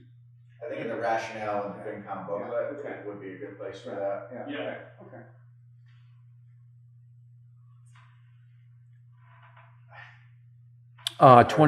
This is what happens when you write when you're. I said for the design, purchase, and explanation installation. It's expensive. Expensive explanation. Or extermination. Article 27, $8,000 for matching grant funds for the installation of electric vehicle charging stations at the Page School in the 1910 building. Rick, you can talk to this. Sure, so that would involve taking advantage of incentives offered by incentive grants from National Grid.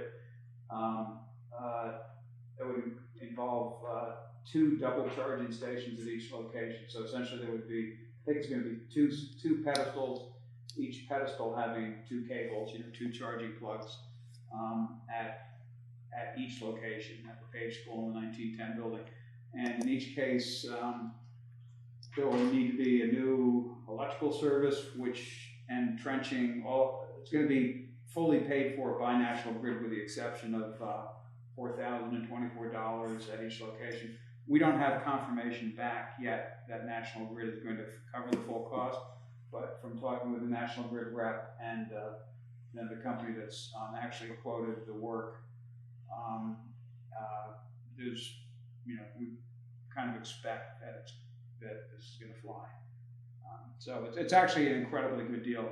It's I don't recall what it adds up to, probably close to $50,000 worth of work, and It's more than 60 per site. okay, all right. So it's a big number. It's the deal of the year, yeah. So hopefully we get the approval from National Grid to do it all.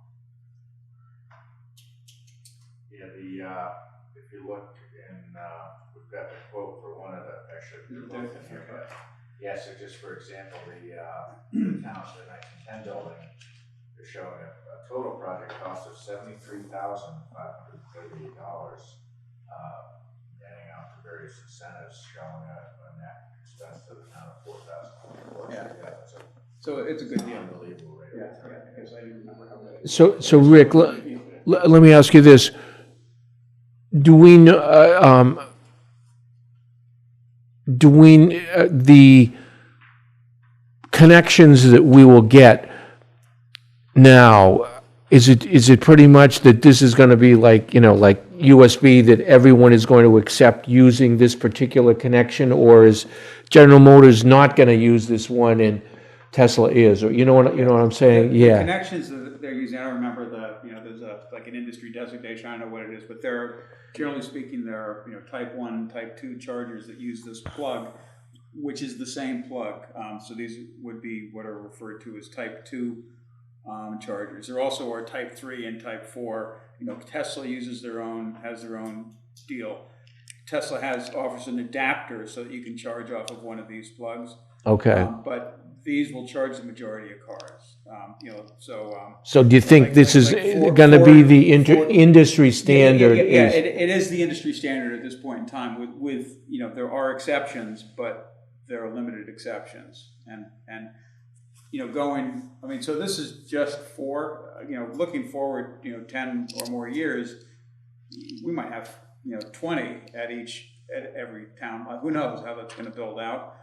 But in the near term, this is the standard, and I think it's going to be the standard for a lot of vehicles for a long period of time. Okay. And if the standard changes at some point in the future,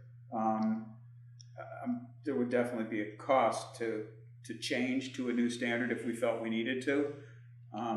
But that would be a long time in the future, and it would be much, much less than this because the wiring is still there in the ground. Exactly. Yeah. The service will be there. The wiring will be there.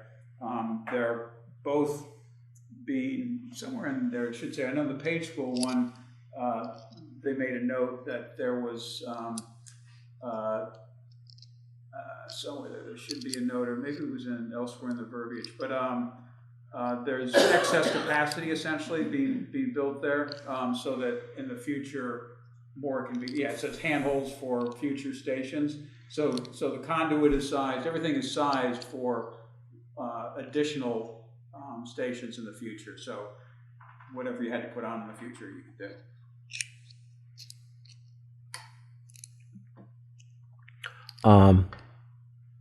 Next item, Article 28, special town meeting, Article 2. The town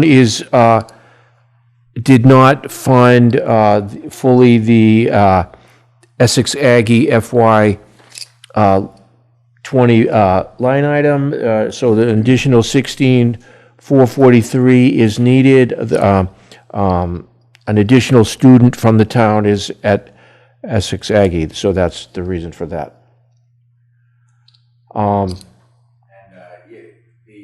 single student attendance had been all the town had seen for many years, and we don't actually learn actual attendance until the fall. Right.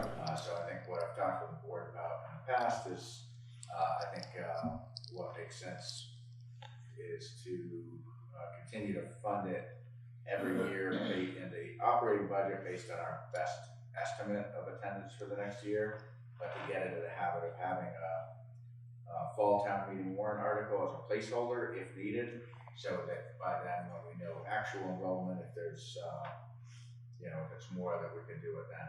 Well, It's maybe, fine to do no, this no, way. but I was gonna say, maybe not, Angus, because I think you only do the census on October 1st, Right. and we might have closed Well, you would've, that's the why I'm warrant saying at that point. placeholder. Yeah, Placeholder. okay, Yeah, and then maybe it's either passed over with no action, but just to get into the habit, just to basically acknowledge that while we do the best we can with the budget to be as, to get the best information we can, there's certain things that are just inherently variables, and enrollment at Essex Aggies is one of those. what if can someone, it's irrelevant, I was just saying, can someone start in January?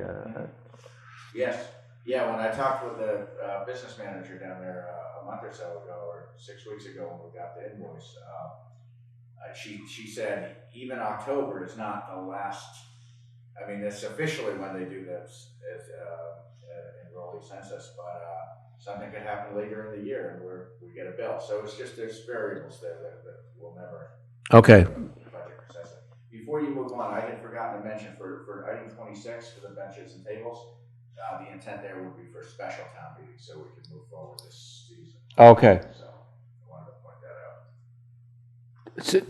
Let's, put that on there so it gets in the right I think place. those matching funds on the EV station grants, that's also a special item. We don't want to wait for July on that, right?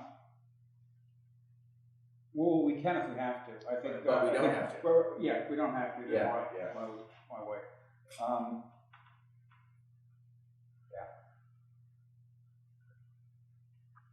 Yeah, we might want to time it around, trying to avoid The school. the school year on the page, and here, we don't want to have an election. Of course, that would be a problem. Yeah, don't do it on November 3rd next year.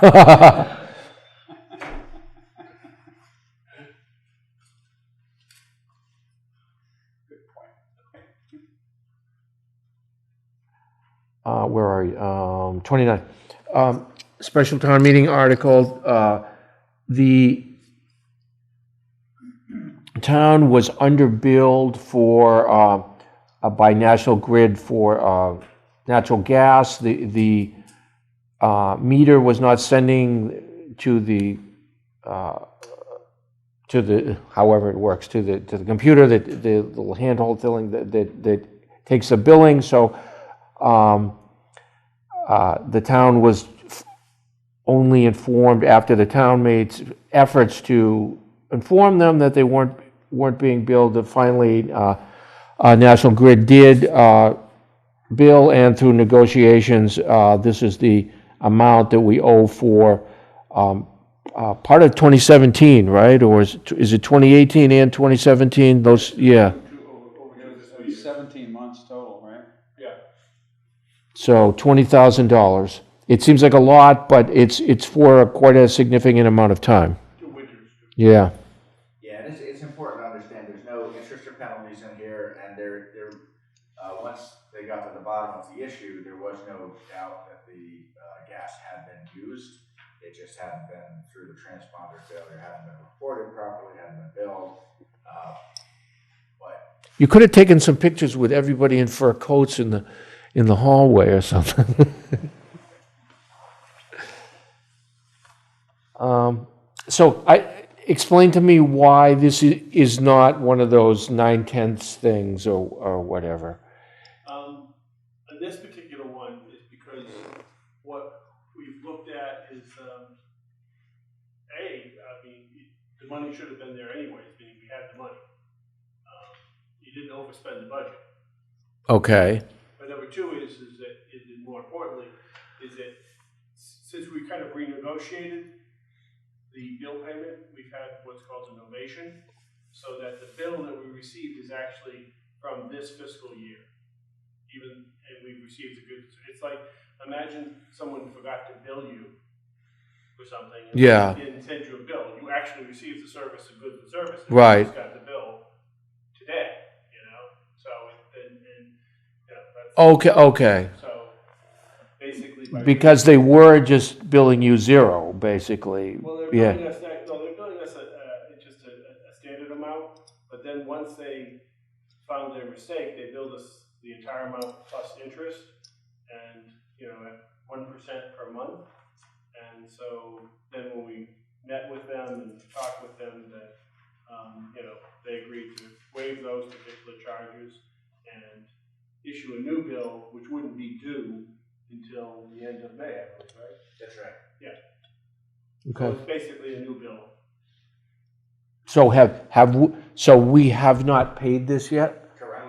Yeah, Okay. we don't have an appropriations to pay. You don't have money to do it. It would blow the, Right, but I think as this discussion, you know, I'm thinking, because you're right, that those accounts were underspent in those couple of years, it'd be great to have those numbers, so we can say, yeah, we underspent electricity relative to what we would have expected, or gas, relative to what we would have expected, and that'd be good to have that information for town meeting and maybe we think. yeah. No, I think, So that would have to be a special town meeting article if we're gonna. Yes, say- yeah. yeah, if we're gonna do it, we should get this paid this year, not let it drag into next year. No.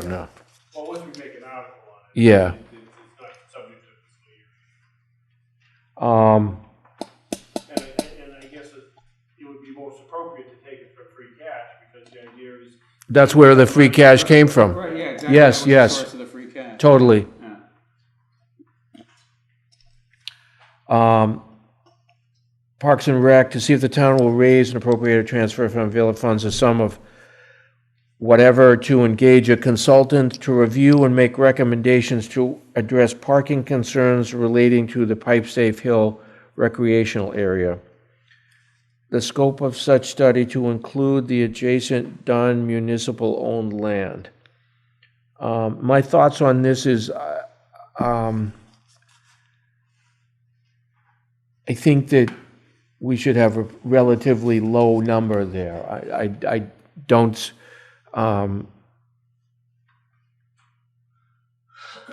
not sure that no matter what we do, we're going to satisfy all the parties involved in this. I was involved in this a couple years ago, or how long ago? A year and a half ago. We did this, and nobody could come to an agreement on this, and it also the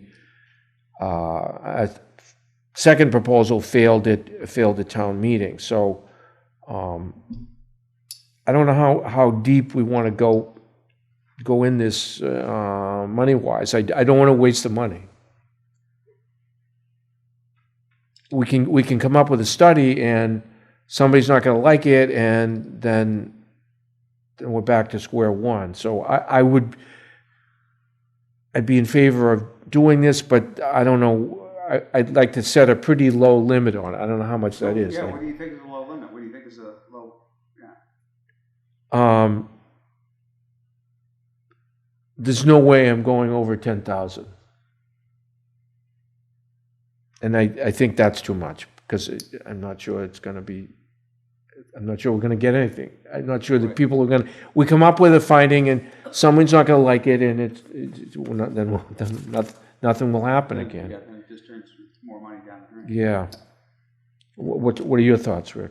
I was been puzzling over this, trying to figure out what was a realistic number for somebody to do some reasonable analysis of what's there, understand what's there and what traffic patterns could be that would improve the situation. I guess Because they have to talk to different groups and different stakeholders there. It is some amount of work, yeah. Is this, Angus, is this something that, say if we had a maximum budget of 10K, is that something that would put out an RFP for? Is that not worthwhile at that number? So the approach that the board said at the last meeting when this was discussed is exactly what we're intending to do, and kind of what this is starting point is to come up with a scope, shop it around, not invite bids, but send it to at least 3 different prospective vendors, get them to ballpark what they think it would cost, and then report that information back to the board. If it looks like it's a higher number than you're comfortable with, I would at that time recommend pulling it off the warrant. If it looks like we can get something done at a number that the majority of the board supports, then we will go forward. And at that point, once the funds were appropriated, depending on the amount of funds, but for the amount we're talking about, you would use sound business practices, which the way we solicit 3 quotes, 3 or more. It wouldn't be subject to 30B anyways. Right. Because it's a professional. That's a good point, yeah. Studies, yeah. Yeah, that's a good point.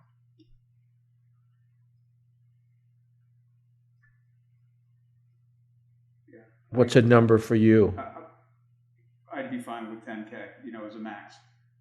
You would, okay. Yeah, I mean, I almost wonder because there's a high chance, like you said, that it'll just be money down the drain.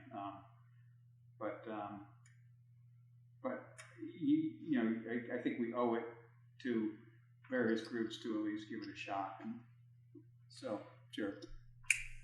Rather than like amateurs trying to do it, let's have, I agree with that. Okay, so sure, maximum of 10,000. Okay.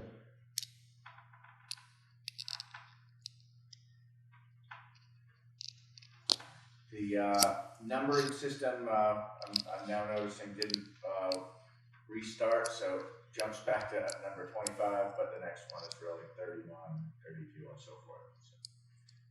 So that brings us to a total of 35, and you've already dealt with the final one, which was open space. Except that you're going to change them anyway because some of them are special anyway. The numbers, I'm just saying for your reference for what's in front of you, that this doesn't correspond with what the actual warrant articles will be. Although we did try to, as you can see, put this in the general format of a warrant. So I'll say I think we're probably several weeks ahead of where we were last year on this part of the process anyway. No, this is good.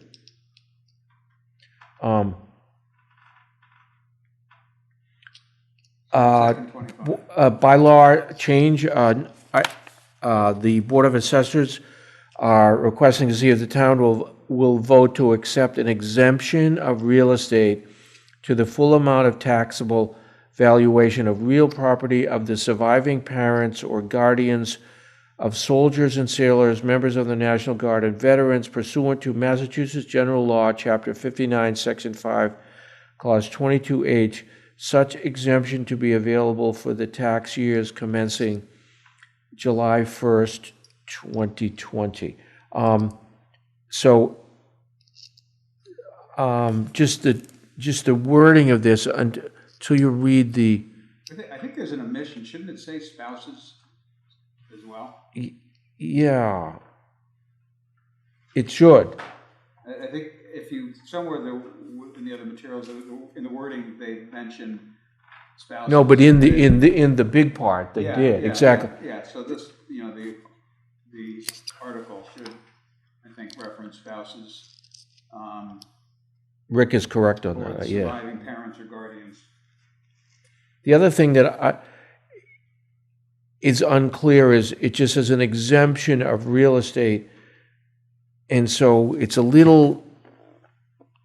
The wording of it is it's actually a full exemption. So in other words, it's not like the some of the other ones we have for the elderly or people. Well, it does actually say the full amount of the taxable. Yeah, but that's I don't know if everyone will understand that. Yeah.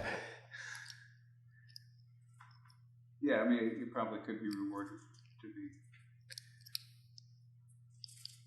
The full amount of taxable valuation is, I don't know if everyone's going to understand that. But.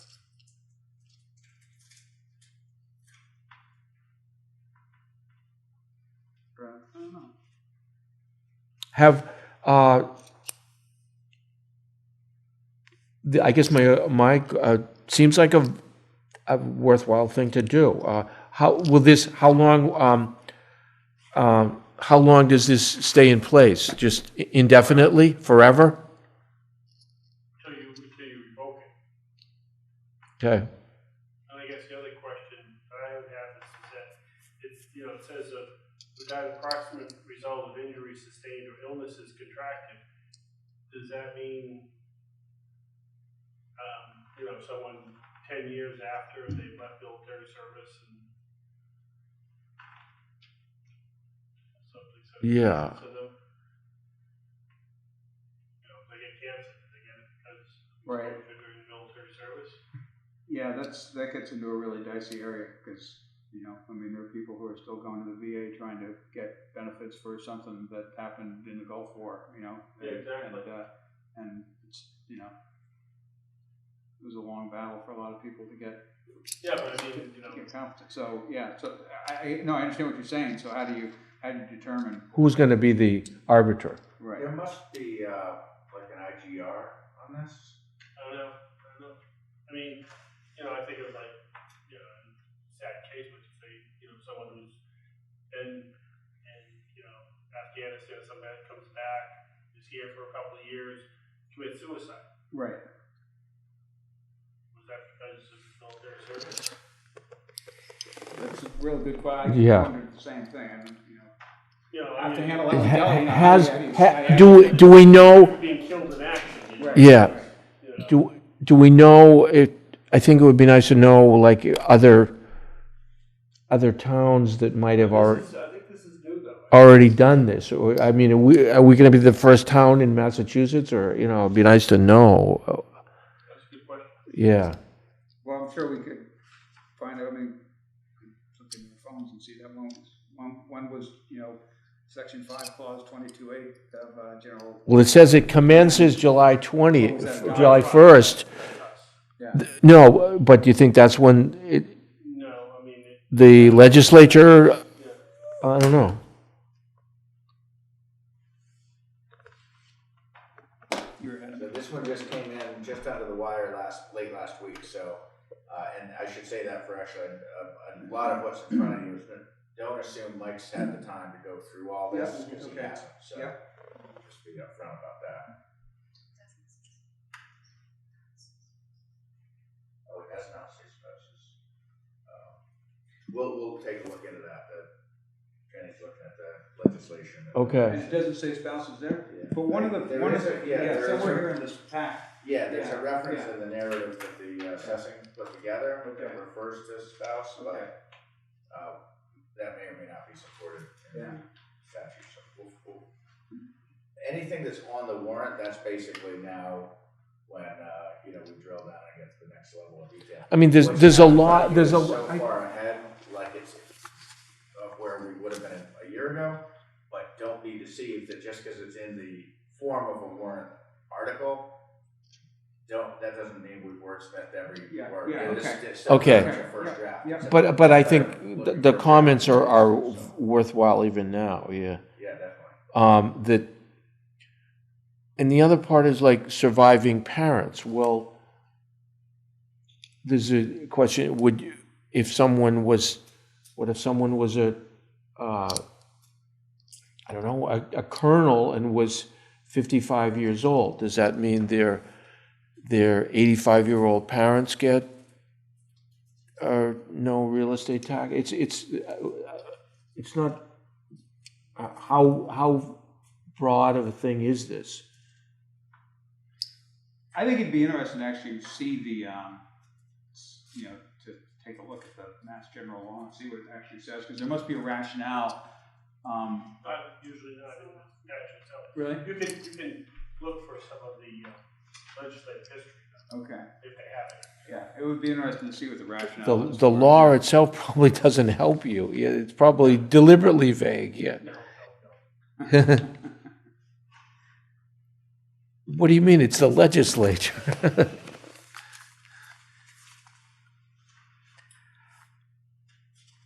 Yeah, let's not get rid of it, but let's find a lot more out about this one.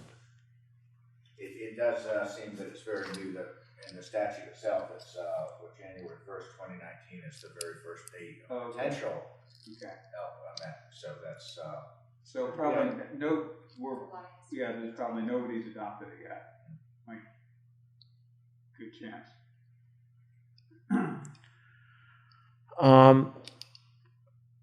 Next one, to see if the town will Vote to establish a bylaw for the proper disposal of dog waste and the establishment and enforcement of fines for said violations.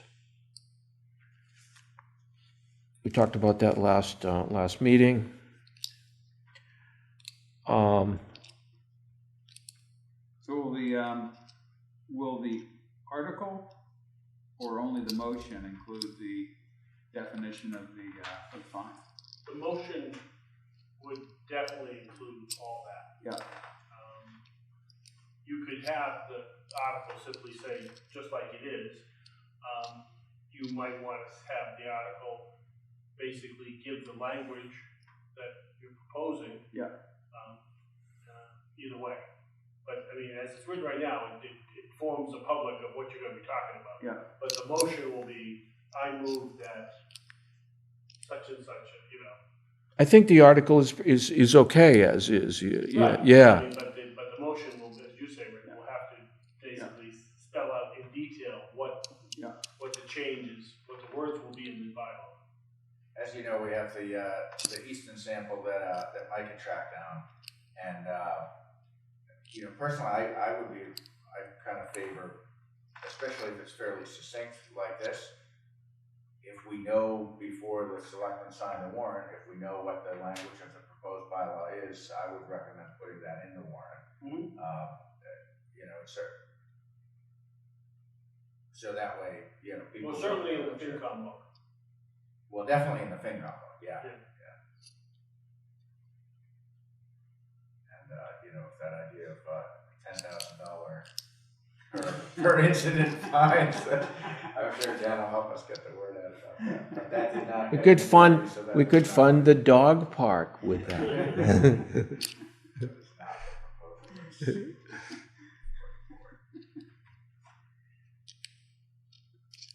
Where are we? Three more.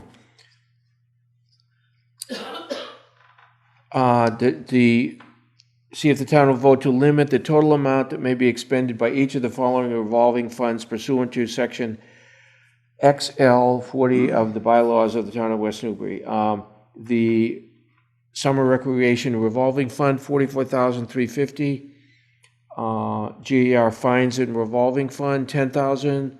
Police vehicle revolving fund, $20,000, and pipe save mill pond care and maintenance revolving fund, $5,000. The summer rec, is that the number they wanted, Angus, or have we moved it up a little bit from last year? I kept it the same as last year.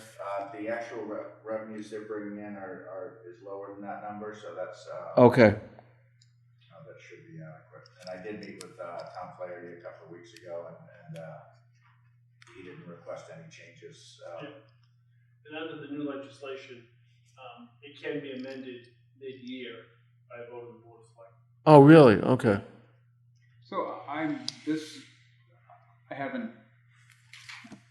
don't recall this article from previous town meetings or, similar article from previous town meetings.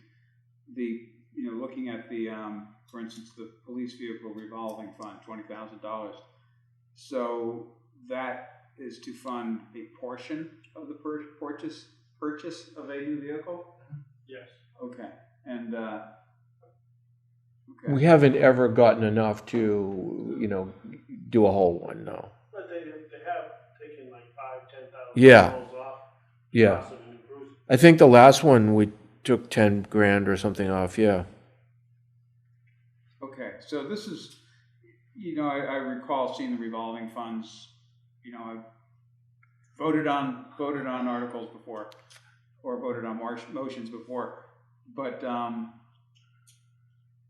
this is kind of a stabilization fund almost, for it's not called but it's similar. An optimization, because revolving funds basically, the money goes in, Yeah, and it's put in a separate category. yeah, And left there for that particular purpose. And what you've done is you voted the limits that you could spend in that particular year. Okay? We still have to give them permission to spend, yeah. yeah. But we're not raising and appropriating into this. This is all money that's coming in fee-based through fees. Now, So that's. In other words, if say the rec got Okay. 50,000 in it, Okay, all right. we're still only allowing so them what- to spend so- 44. Okay, Yeah. so for instance, then with the police vehicle revolving fund, what's the source of those fees? A portion of details, Right. Oh, okay. They charge, the person who has a detail, if you want a police If car you want a there, cruiser Okay, sitting you got- there, you- yeah. You gotta pay pay some money. $10 an hour Okay, extra. okay, all right, yeah. You have to pay $10 an hour for the cardboard cruiser, sort of. No, it's got lights flashing. It's a real one, I know, it's a real one. The cardboard's more expensive. But, this is the new method that the Yeah. town put, that the state put in pursuant to the, Municipal Modernization Act. Yeah. Used to be, we would vote revolving funds anew each year. Now they have us put it in a bylaw and simply vote this amount. That's what we've done for the last 3 years. Okay, so this is, And the form map of the vote or the warrant article is what's suggested by the, Department of Revenue. okay. so- Can we do this lump sum one like this, Mike? Is that okay? All of them in the same, And, yeah. yes, that's the practice. That's nice too, yeah. So the amount of money that's in the fund could actually be substantially above the number that's shown there, but you're But limited, they can you're only limited to maximum expenditure. Yes, Okay. except. It could be, but it's unlikely, yeah. Yeah, Okay. but for that year, for that fiscal Yeah. year, but you can adjust it. Used to be you have to go back to town meeting. Don't we need to put the, a cable in there? it wasn't in last year's. This is verbatim what was in last spring's. Yeah, because my understanding is in talking to the DOR, that they determined that the PIG fund was a special revenue fund that could be spent for those purposes without town meeting appropriation, because it's only money coming from that source. So it does or does not need to be? It does not need to be. We had put it in previously, previously when we started the fund, we kind of did belt and suspenders, in the sense that there's a special statute regarding PEG funds and also a revolving fund. So we considered the revolving fund but cited the other statute together. And at some point, a couple of years ago, the DOR informed us that, well, no, it's a special. That's right, they changed it, yeah. Fund, and wasn't a revolving fund. And So I'm still a little fuzzy on something. So somebody said per year. So a maximum of, say, for the police vehicle revolving fund, a maximum of $20,000 per year. But how much could actually accumulate on that? That was what I. any amount. Anything. Okay, so there is no limitation. So No limitation. so there may be residual monies that are sitting there, a significant amount. And then what happens? You know, say if in that fund, say if you ended up with $50,000 sitting there, do at some point you turn that to free cash or No. what? No, No, what you do then is you'd simply authorize higher spending. There are statutory limits on the total combined amount that you can authorize. Revolving funds as a function of, I believe, your total annual operating budget. Is that? That's correct, but it's. But it's so high, it's just so far beyond anything that's. Yeah. Yeah, it's beyond. Okay. But I mean, yeah, if you did collect that, then you could spend it for that particular fund. You buy 2 cruises. Yeah. I mean, you like could- other towns you- probably could have like parking meter money, right, or? Oh, yeah. Yeah. Yeah, in some cities and towns, there's a huge amount that goes through revolving funds. Just some In people. fact, one town in central Mass was looking at funding solid waste through revolving funds, which seemed highly suspect to me. Because how do you sign a contract with a vendor, to do your curbside pickup based on funds that you don't actually have in the bank and you don't have appropriated? It's just revolving. Like, what if people don't pay? To me, that seemed like a really bad I think, idea I think what you'd have to do is you'd have to put an article. to cover- backstop. To backstop. Exactly. Ahead of time, yeah. Yeah. And, That would be a highly unusual. I mean, I'd never heard of anything like that. Okay. Thanks. Last one, planning board zoning amendments, which are Supposedly just grammatical changes and housekeeping changes. We don't need to discuss those. I do want to point out just, Okay. because I know it's important to the board, in terms of the timing of the planning board review relative to the selectmen closing of the warrant. The planning board does have time set aside on their February 4th, tomorrow night, and February 18th agendas to review these proposed articles with the expectation that they would go to public hearing before the planning board on March 4th. So you would have the planning board's referral of the actual language coming out of the public hearing well ahead of when you'd actually be signing the warrant is really the important point there. But they're pretty easy. Yeah, but I know in the past that's been a question.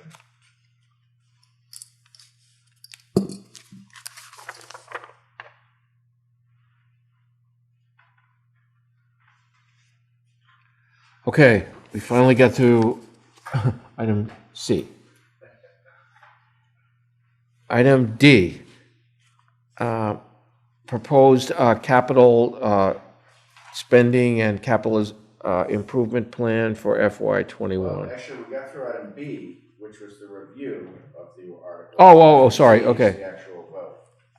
Okay, I move to close the town meeting warrant for April 27th, 2020 annual special town meeting. Second. Further discussion? Hearing none, all in favor? Aye.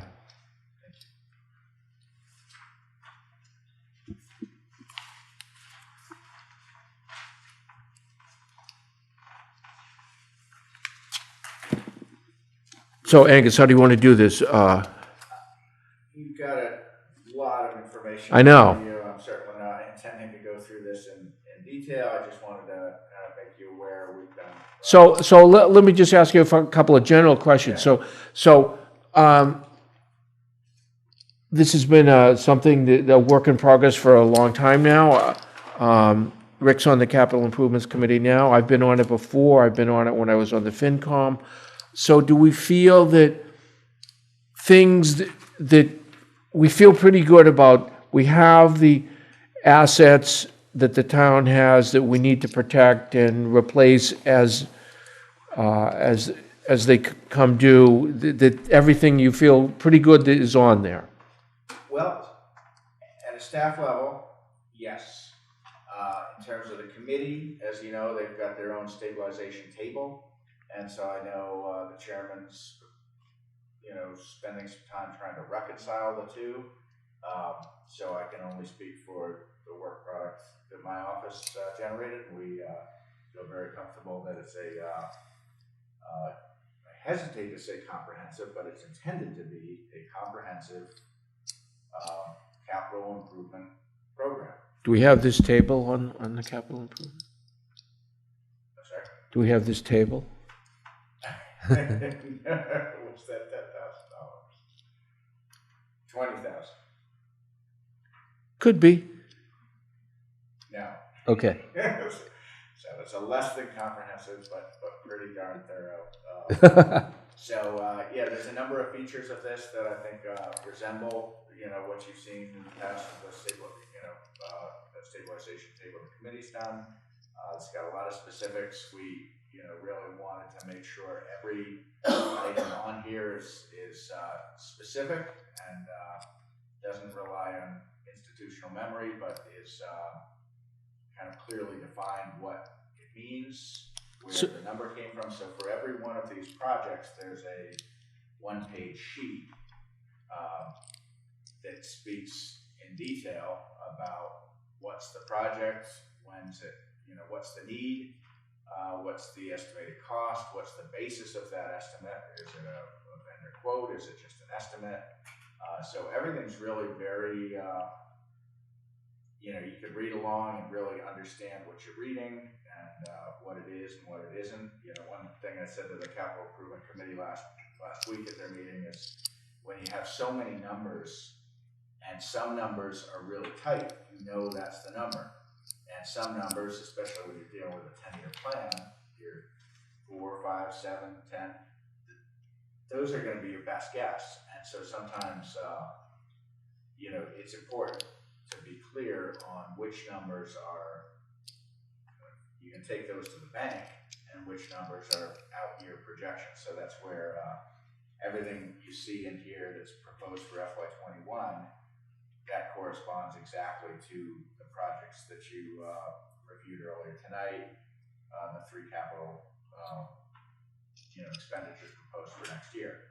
Everything else, FY22 and beyond, is all kind of, it's a fluid document. It will change. It changes a few times a week at a staff level as we get new information.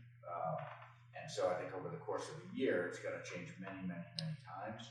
So I think one thing we've talked about with Capital Improvement Committee is, when they make their recommendation and their report to the selectmen that they're required to do under the bylaw, they're definitely going to be recommending yes or no to each of the 3 specific expenditures. But in terms of the overall capital program, we would love to have their vote to kind of bless this as the official town capital improvement program, but that's going to be, however the committee wants to handle it. Okay. As this could be, like you say, I find out that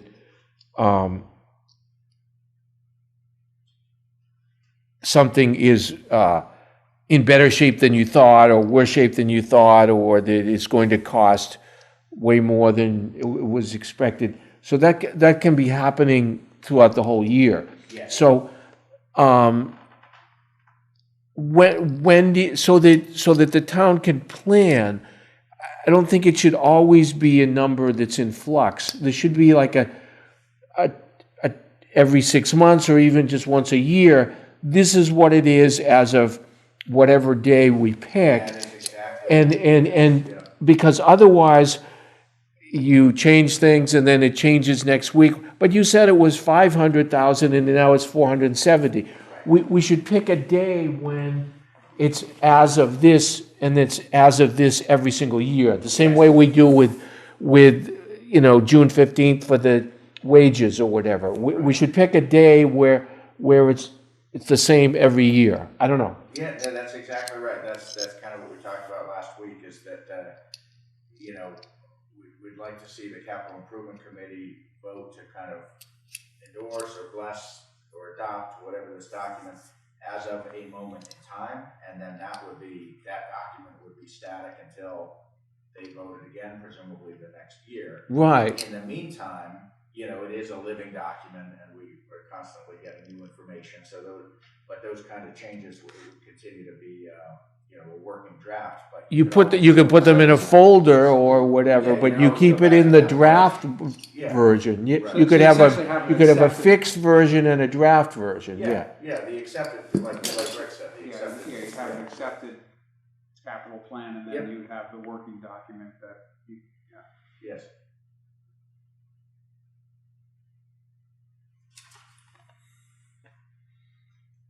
Who did you have just something formulaic, or how did you decide something 5 years from now? You know what it costs today. What kind of escalators did you use on that, or none? We did use escalators.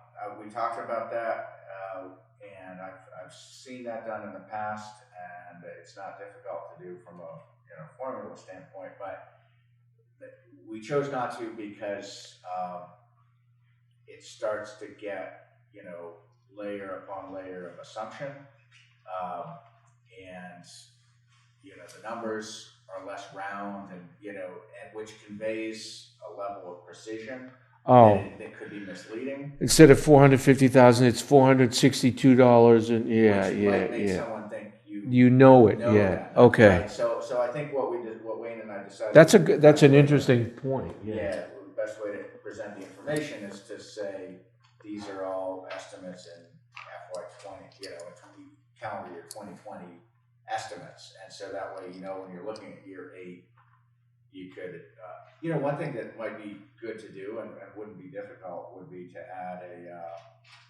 kind of an across the board inflation factor, kind of apply it to the bottom line rather than on a per project basis, and that way you present both. This is our estimates. This is if you assume a compound annual inflation of pick a number, and then you could vary that, see what it did in terms of your costs. So it's a huge piece of work. It's going to take people a while to work their way through. This was all sent to the Capital Improvement Committee over the weekend, and I know they'll be going through it carefully. Yeah, notice the interesting item I thought was interesting was the Parks and Rec building demolition, which I kind of wondered. I've been wondering what the plan. Well, and that's yeah. it's so funny that you latch onto that one because I've got. So did I, actually. Yeah, because that's not a decision that's been made. Yeah, That's basically right. a staff recommendation. Yeah, no, it's kind of like thinking out what should be done with that, and that's a safe, the safe way to handle it to start the conversation. Yeah. Spent a lot of crazy time in there with the Boy Scouts.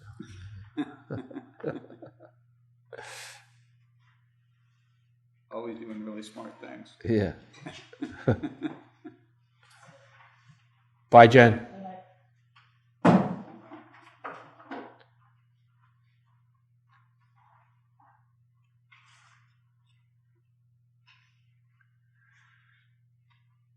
Yeah, when that time comes, I'll have to figure out where to put all the radio equipment, all Well, the repeaters. Yeah. We got a quote on that, and based on the amount of money, we're actually actively seeking outside insurance to cover the contents of that building. So I talked to Maya Yay. late last week, and they're shopping it around, and they've asked me for some additional information, which we've provided, and so yeah, we should have a quote. And that's one of the variables still in the operating budget, because we budget insurance not to the penny, but pretty darn close. Yeah. And that's one where I want to know, is that a $2,000 annual policy or an $8,500 annual policy? Yeah. I expect I'll have that number in the next. So it's at the top of the hill. It's got a radar tower on it. Lightning hits it. It burns down, and we come out ahead. Yeah, we just got to set our values properly.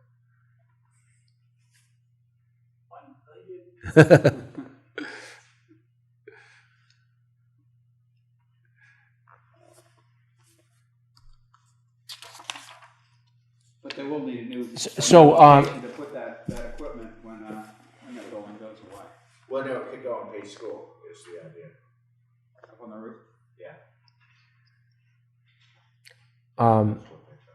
Angus, with the CIC, so with what has, I know the committee hasn't got this yet, but will be the plan that having read all this, the point of this is how we fund it. So is there any thought to whether this is going to change the amount of money that we feel comfortable needing to put into the stabilization account? That's definitely going to be a focus over the remaining budget season over the next 6 weeks or so. What's in there now? What's in there now? I think it's just short of $2 million. Okay. But I pull it up. But All right. Last year, in the current year, we put $500,000 into it. So that's pretty good. Yeah, this was the biggest appropriation into stabilization that the town had done for a while. And that's the kind of the conventional wisdom is that 500,000 is the number. I do expect as we fully digest this, that could go up.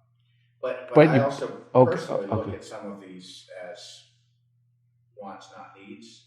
And so those are also policy decisions that, as you know, the CIC and the Finance Committee and the Selectmen really digest all of this and chew on all of this, there could be projects that you say, you know, put that in year 10 plus, because that's either never going to happen or it's not,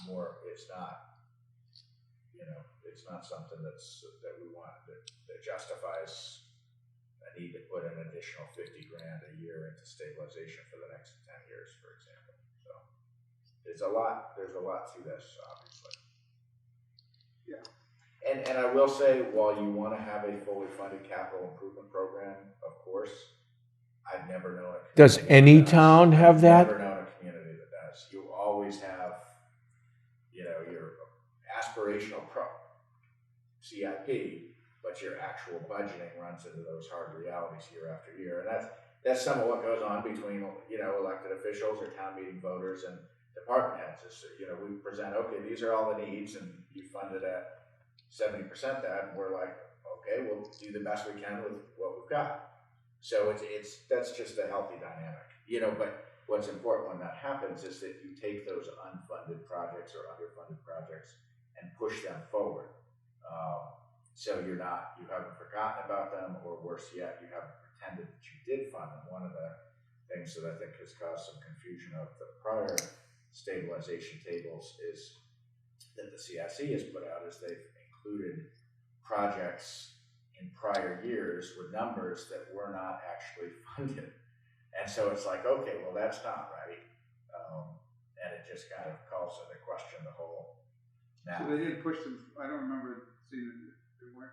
Well, the one that Dick circulated at last week's meeting, I haven't had a chance to go through carefully, but the one from last year, I can tell you had some things shown in the prior and current year That hadn't been as funded. having been funded that weren't funded. Right, and So- they should have really been pushed. Yeah. Pushed out. Yeah, so that's another, you know, reason I say it's a living document. To keep the thing current, you've got to. Right, but you gotta keep things moving to reflect reality and yeah.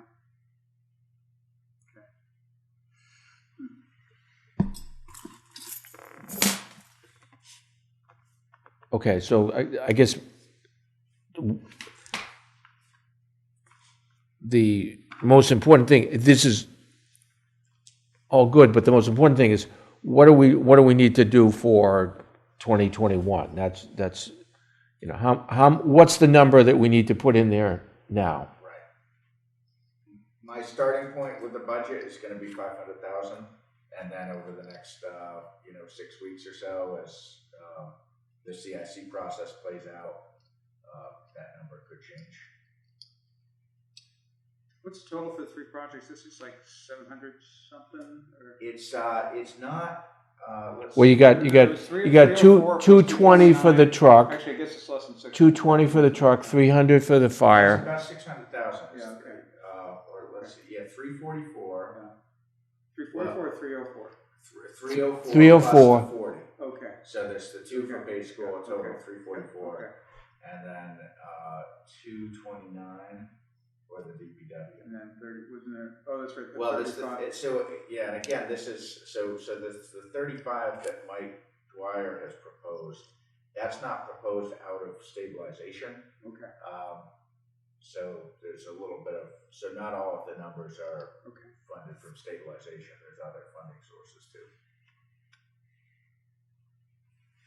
So it's actually not that far off from the 500,000 that was the funding that was put into the CIC, into the stabilization account last year.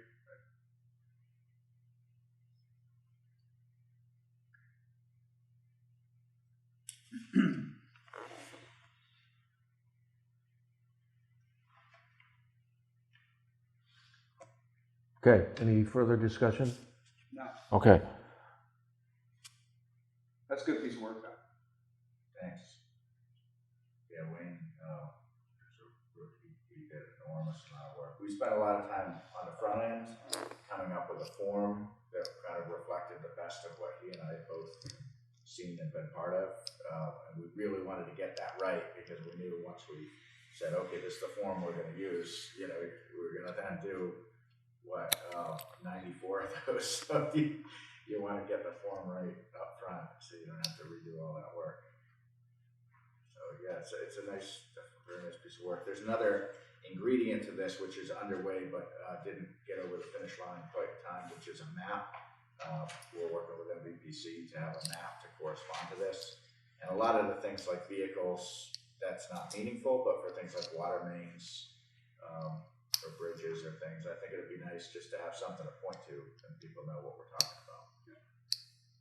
So we should have that we will have that for the February 27th CIC meeting. Okay. Minutes, next. Go. Well, I have no objection to any of them, so I would move that we accept the January 21st, 2020, June 10th, 2019, and May 28th, 2019 minutes. Second. Further discussion, all in favor? Aye. Aye.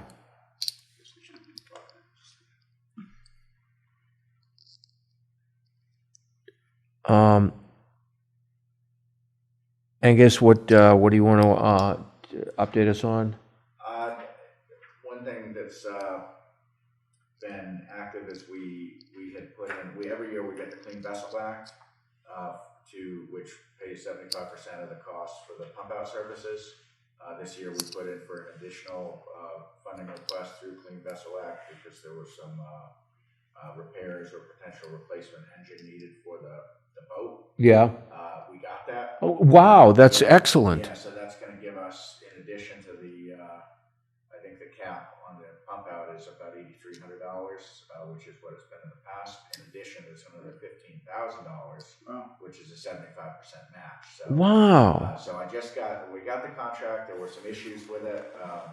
So I went back to the state, talked to them, and they fixed it. And so they just sent me late last week the updated contract documents. They look good, so I'm going to notify the harbor committee and get those executed, and we can authorize the boat repairs so that the boat will be in shape by the first of the season.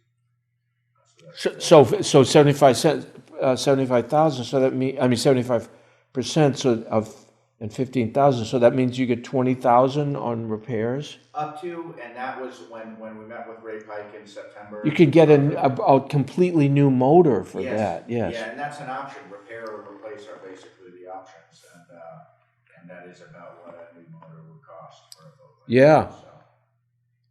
So. That's good. Yeah. There's a number of other things, but I also put this on in case there's any things you want to ask me about that aren't on the agenda. And if I know tonight, I can tell you. If not, I can just make a note for future agenda.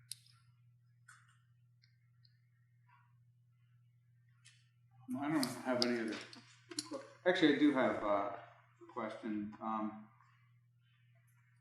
and this kind of actually refers way back to Article 9, school stabilization. I was just wondering, what other, where do we have a listing of all of our existing debt? I have that. Yeah, when you get a chance, I'd just be interested in taking a look at it. Sure. I'm just curious what, what we have. Was it in the one former FinCom books? The gross amount, I think was. Yeah, I've got it. Yeah. I've got it in Okay. a few different formats. Yeah, great. Yeah, I'd like to just take a look at it. Yeah. The background. Mm-hmm. Thanks. I saw that there's the Merrimack River District Commission has a meeting. Mm-hmm.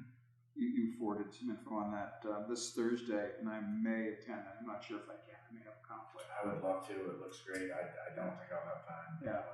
Yeah, so I may attend that. And then also there was got an email from the MSA, Mass Selectmen Association. They're having we were talking about the cybersecurity issue, and there's a meeting. I think it's on a Saturday, 14th, right? It's on a Saturday, yeah.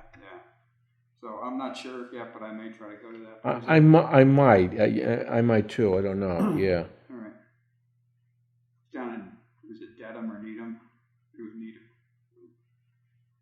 They do have a new program where each town is a cyber administrator who's designated. Yep. And you don't actually have to just have one. So both Jenny and I are officially designated. It's Okay. brand new. They sent out a bunch of materials in the last couple of weeks. We have not had a chance to go through them. Yep. And I was in touch with them last week, and I said once we get a little further past budget, then we can really dig into that. But I'm happy to share all of that information we received, because they are looking to build capacity of towns to build resilience. Okay, I'll let you know when I need reading material. Thanks.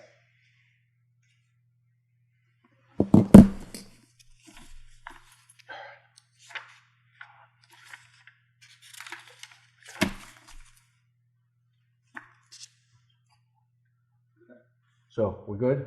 I'm good. Okay. Make a motion to adjourn. Second? All in favor? Aye.